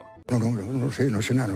Tras la guerra, Sócrates formó parte del gobierno oligárquico de los 400. Tras el regreso de la democracia, el filósofo fue condenado a muerte bebiendo cicuta por supuestamente corromper a la juventud e inventarse dioses. El hombre lo aceptó, aunque se consideraba inocente, porque para él respetar la ley era muy importante. Realmente los demócratas le vieron como una amenaza, y haber sido maestro de traidores no ayudaba. Sócrates no dejó nada escrito, no le gustaba escribir, y todo su pensamiento nos ha llegado a través de Platón, un alumno suyo, que escribió sus discursos en sus famosos diálogos. Tras su muerte, muchos de sus alumnos fundaron nuevos movimientos. Antístenes llegaría a ser alumno suyo de edad avanzada, y después creó la escuela cínica que hemos visto antes. Otro alumno importante fue Arístipo de Cirene, que fundó la escuela cirenaica, mejor conocida como hedonista, que buscaba solo el placer. De ahí salieron otras corrientes, como el epicureísmo, pero sin lugar a dudas su alumno más famoso fue Platón, que le llevaría bastante la contraria. Tras Sócrates llegó Platón. Un alumno de Sócrates fue un ateniense llamado Aristócles, que más tarde sería conocido como Platón. Estaba muy decepcionado con la política de los 30 tiranos, pero cuando cayó y la nueva democracia condenó a muerte a su maestro Sócrates, le hizo cagarse en todo. Platón acabó en Sicilia, en la corte del rey Dionisio I de Siracusa, y estuvo a punto de ser vendido como esclavo a Egipto, pero le salvaron y le dieron mucha pasta. Con eso fundó una escuela filosófica llamada la Academia. Que comience el espectáculo. Para Platón existían dos mundos: uno inteligible, el mundo de las ideas, solo alcanzable por medio de la razón, donde las cosas se muestran como realmente son, y uno sensible, con cosas que podemos ver a través de los sentidos, copias imperfectas del mundo de las ideas. Este pensamiento es conocido como idealismo platónico.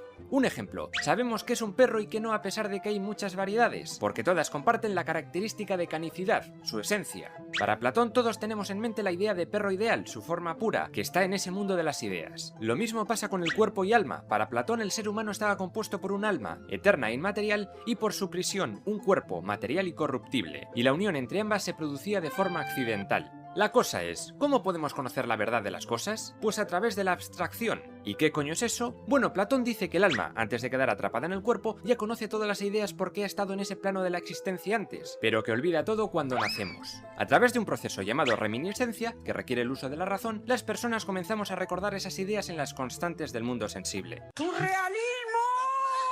Platón explica que para conocer las ideas hay que ascender a través de 4 categorías de conocimiento. La imaginación y la creencia se sustentan en la realidad sensible, por lo que estos saberes no son demasiado fiables. Estas dos categorías forman lo que Platón llamó opinión o doxa. Una vez atravesamos el umbral de los dos mundos, tenemos el razonamiento, que nos permite conocer algunas ideas, como las relacionadas con las matemáticas. Ya se considera un nivel de conocimiento superior, pero el máximo nivel de conocimiento se da con la intuición, solo posible de alcanzar a través de la dialéctica. Estos dos niveles forman el conocimiento verdadero o ciencia, episteme. La fuerza que lleva este conocimiento de lo suprasensible es el amor platónico, que se dice que no es más que la forma más absoluta de amor, no nada físico ni material, sino de lo metafísico, de la idea pura del bien. Y este bien va a ser la idea suprema del mundo de las ideas, que rige a todas las demás, por eso es tan importante. Platón intenta explicar todo esto a través del mito de la caverna. Dice que los humanos vivimos en ese mundo sensible de apariencias, donde solo vemos las sombras de figuras proyectadas sobre una pared y las interpretamos como la realidad auténtica. Pero solo es una sombra de lo real. La única forma de conocer verdaderamente las cosas es salir al exterior de la caverna, donde ese bien supremo es representado por el sol. Platón añadía que lo más seguro es que esa revelación nos volviese locos.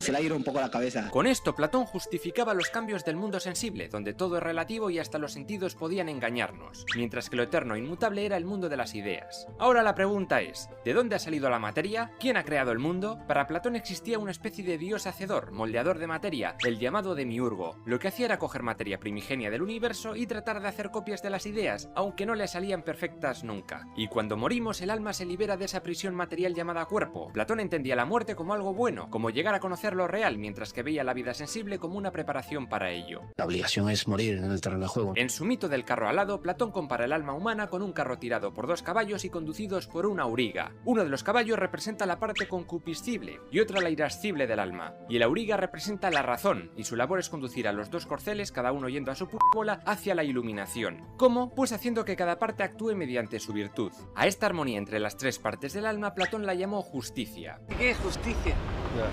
Claro, es que la justicia está en movimiento. Probablemente la obra más célebre de Platón fue La República. En ella cuenta que la virtud del Estado y de las personas es actuar conforme a la naturaleza y los principios de justicia. Platón ideó una organización social en base a nuestra parte predominante del alma, y para ello creó 3 estamentos que coinciden con cada parte: los gobernantes que gobiernan con sabiduría, los guardianes que defienden al Estado con valor y los productores, comerciantes y campesinos, cuya templanza es clave para evitar que los primeros estamentos se olviden de sus funciones. Su idea de política era bastante totalitaria: clases fijas, buena educación solo para la primera clase, arte prohibido y también la familia. Los hijos pasaban a ser parte del Estado. Así veía Platón su mundo ideal. Joder, qué miedo, macho. También decía que la mejor forma de gobierno es la aristocrática o la monarquía, siempre y cuando gobiernen filósofos. Sería el gobierno de los mejores, de los más preparados e inteligentes. Pero si el gobernante gobernaba mal, se podía caer en una timocracia o gobierno del honor y valor, dominado por la clase militar, que buscaría guerra y poder. Luego esto podía degenerar en una oligarquía basada en la riqueza, en el dinero. Era una minoría ambiciosa quien gobernaba. A Platón no le gustaba nada esta idea de oligarquía y decía que su caída llevaba a un mal menor: la democracia. En ella cualquiera podía legislar y mandar, pero esa libertad se convertía en esclavitud y todo acababa en desorden. Para cerrar este ciclo finalmente llegaría la tiranía, que transformaría el caos de la democracia en orden otra vez, pero prescindiendo de leyes y de la libertad de la gente. Platón vivió hasta los 80 años de edad y hasta el último día siguió dando clase en la academia. Tras Platón, ahora toca hablar de Aristóteles. Aristóteles nació en Estagira en el año 384 a.C. en una familia de médicos macedonios al servicio del rey Amintas III. Con 17 años se mudó a Atenas y fue alumno en la Academia de Platón. En aquellos años el mundo griego comenzó a levantarse contra los macedonios, que se estaban haciendo muy poderosos, así que Aristóteles decidió viajar a lugares más tranquilos, como Mitilene, en la isla de Lesbos, donde realizó grandes investigaciones en el ámbito biológico y zoológico. ¿Cómo se llama un campo de calabazas? Pues así, campo de calabazas. Allí comenzó a elaborar una clasificación de la flora y fauna a través de sus características. Para ello creó el primer sistema formal de la lógica, el silogismo, y también creó 10 categorías para clasificar a todo ser viviente. En el 343 a.C., el rey macedonio Filipo II le invitó a hacerse cargo de la educación de su hijo Alejandro Magno, y casi una década después volvió a Atenas y fundó una escuela en una casita en el bosque, el Liceo. Sus alumnos fueron llamados los peripatéticos, porque Aristóteles daba clase paseando. Tocó muchos temas, habló de política, de ética, de metafísica y también de poética. El primer libro que te dan para aprender de guión de cine es el de Maquis, pero el segundo es la poética de Aristóteles. ¡Una mierda!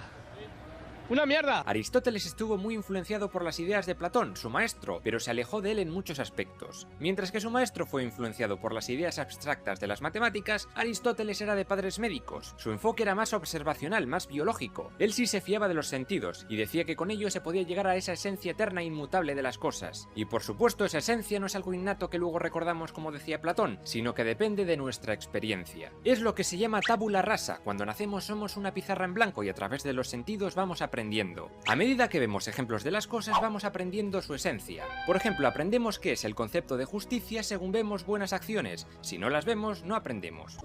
Para Aristóteles esa esencia se llama la sustancia primera, pero las cosas también tienen accidentes, que son los rasgos que forman la apariencia de las cosas, lo no esencial, vamos. Esas pequeñas diferencias entre una misma cosa. Ningún árbol o ningún perro son iguales. ¿Y de qué está hecha esa sustancia? Aristóteles habla de 4 causas para poder explicar la existencia de todo. Una causa material, de qué está hecho algo, y una causa formal, qué forma tiene. Sería lo que define esa cosa, lo que lo convierte en un ser único. Estas 2 causas explicarían las cosas estáticas. Para él, el cuerpo es nuestra materia y el alma nuestra forma, porque es lo que nos define. Además cuenta que el alma es una entelequia, porque no cambia, no tiene potencialidad, y es un fin en sí misma, ya es perfecta. Pero eso sí, lo que no es inmortal, decía. Luego habla de 2 causas más, relacionadas con el movimiento. Una causa eficiente, como existe algo que puede llegar a ser, y una causa final, ¿para qué sirve? Para Aristóteles todo tenía una finalidad. Sobre el movimiento habla del acto, lo que algo es actualmente, y la potencia, las posibilidades que puede llegar a ser algo potencialmente. Por ejemplo, una semilla será en potencia un árbol. La cuestión siempre será, ¿qué permite o mueve estos cambios? Eso ya es demasiado para mi cabeza. Aristóteles hablaba de Dios, pero no como un ente creador, sino como una inteligencia, el primer motor o motor inmóvil,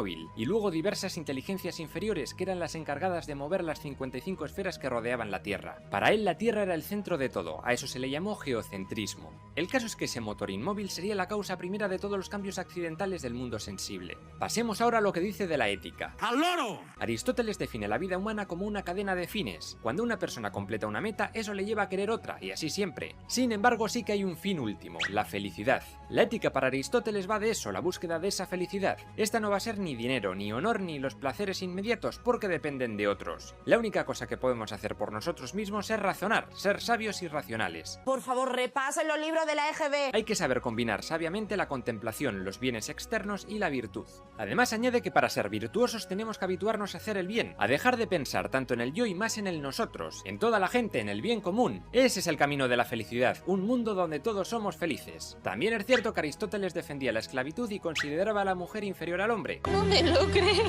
El caso es que dice que somos seres que necesitamos crear lazos sociales. Es de esto de donde este filósofo va a construir su idea de política. Para él el Estado es necesario para que la gente pueda vivir bien, y aquí la clave es la justicia, cuyo fin es ordenar la vida social. Decía que la mejor forma de gobierno eran la monarquía, la aristocracia y la politeia, una especie de timocracia republicana, todas a la vez, en contraposición de la tiranía, la oligarquía y la democracia, que siempre tiraban hacia la demagogia, y que eran caca porque no gobernaban para todos, sino para sus intereses ideológicos y personales. Su forma de gobierno favorita era la politeia, una mezcla entre democracia y oligarquía, un gobierno de las clases medias. A la muerte de Alejandro Magno, después de haber conquistado medio mundo, el sentimiento antimacedonio se hizo cada vez más fuerte en Atenas, y Aristóteles se tuvo que pirar cagando leches de allí en el año 323 a.C., y vivió en Calcis hasta su muerte. Para acabar con esto de la filosofía griega, vamos a hablar de los epicúreos, de los estoicos y de los escépticos. Tras la muerte de Alejandro Magno llega la época helenística, una época de crisis para el pensamiento, de ruptura de los valores tradicionales griegos. La democracia ateniense se apagaba y con ello mucha de su libertad, mientras la autoridad macedonia se hacía cada vez más fuerte. Hubo muchas guerras entre los diádocos, los sucesores de Alejandro, pero muchas ciudades prosperaron como hacía siglos que no lo hacían. Algunas fueron Alejandría en Egipto, controlado por la dinastía tolemaica,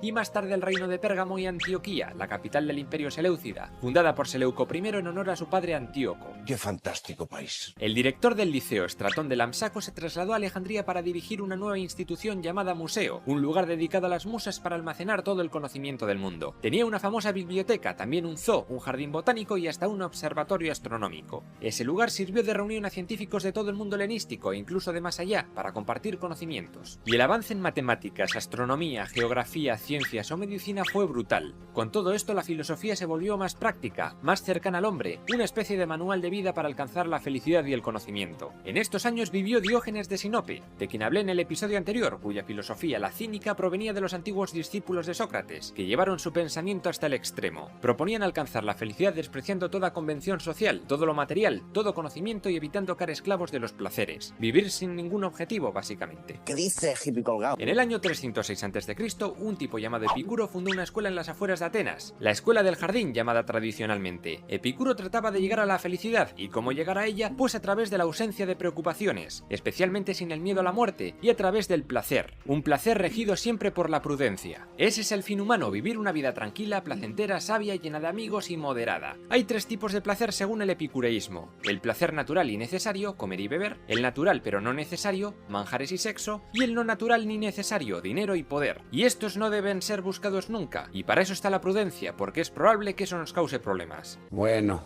un whisky a dormir. Pocos años después surgió en Chipre una escuela de pensamiento llamada estoica, creada por un tal Zenón de Citio, muy influenciada por los cínicos. Para este filósofo la ética escondía el camino para que el hombre pudiese alcanzar la felicidad, al contrario que los epicúreos creían en el destino, y la felicidad consistía en aceptar ese destino, incluyendo la muerte. Y también decían que ante las pasiones había que ser apático, pasar de esa mierda, había que ser duros, estoicos, impetérritos. Fractura de las vértebras, tercera y cuarta cervical. Esta filosofía sería tan popular que llegaría incluso a la antigua Roma, con pensadores como Séneca o Marco Aurelio, que llegaría a ser emperador. Pirrón de Elis fue un tipo que acompañó a Alejandro Magno en sus viajes y aprendió mucha nueva cultura de los bárbaros, como llamaban los griegos a todo lo que no fuera griego. A su vuelta fundó una filosofía conocida como escéptica. El escepticismo decía que la felicidad no estaba en la verdad, también que no valía la pena perturbarse por nada, y en eso se parecían mucho a los estoicos, pero a diferencia de estos, y esta era su principal crítica, estos justificaban esta apatía en que nada era real, la verdad no existía. Existe la verdad.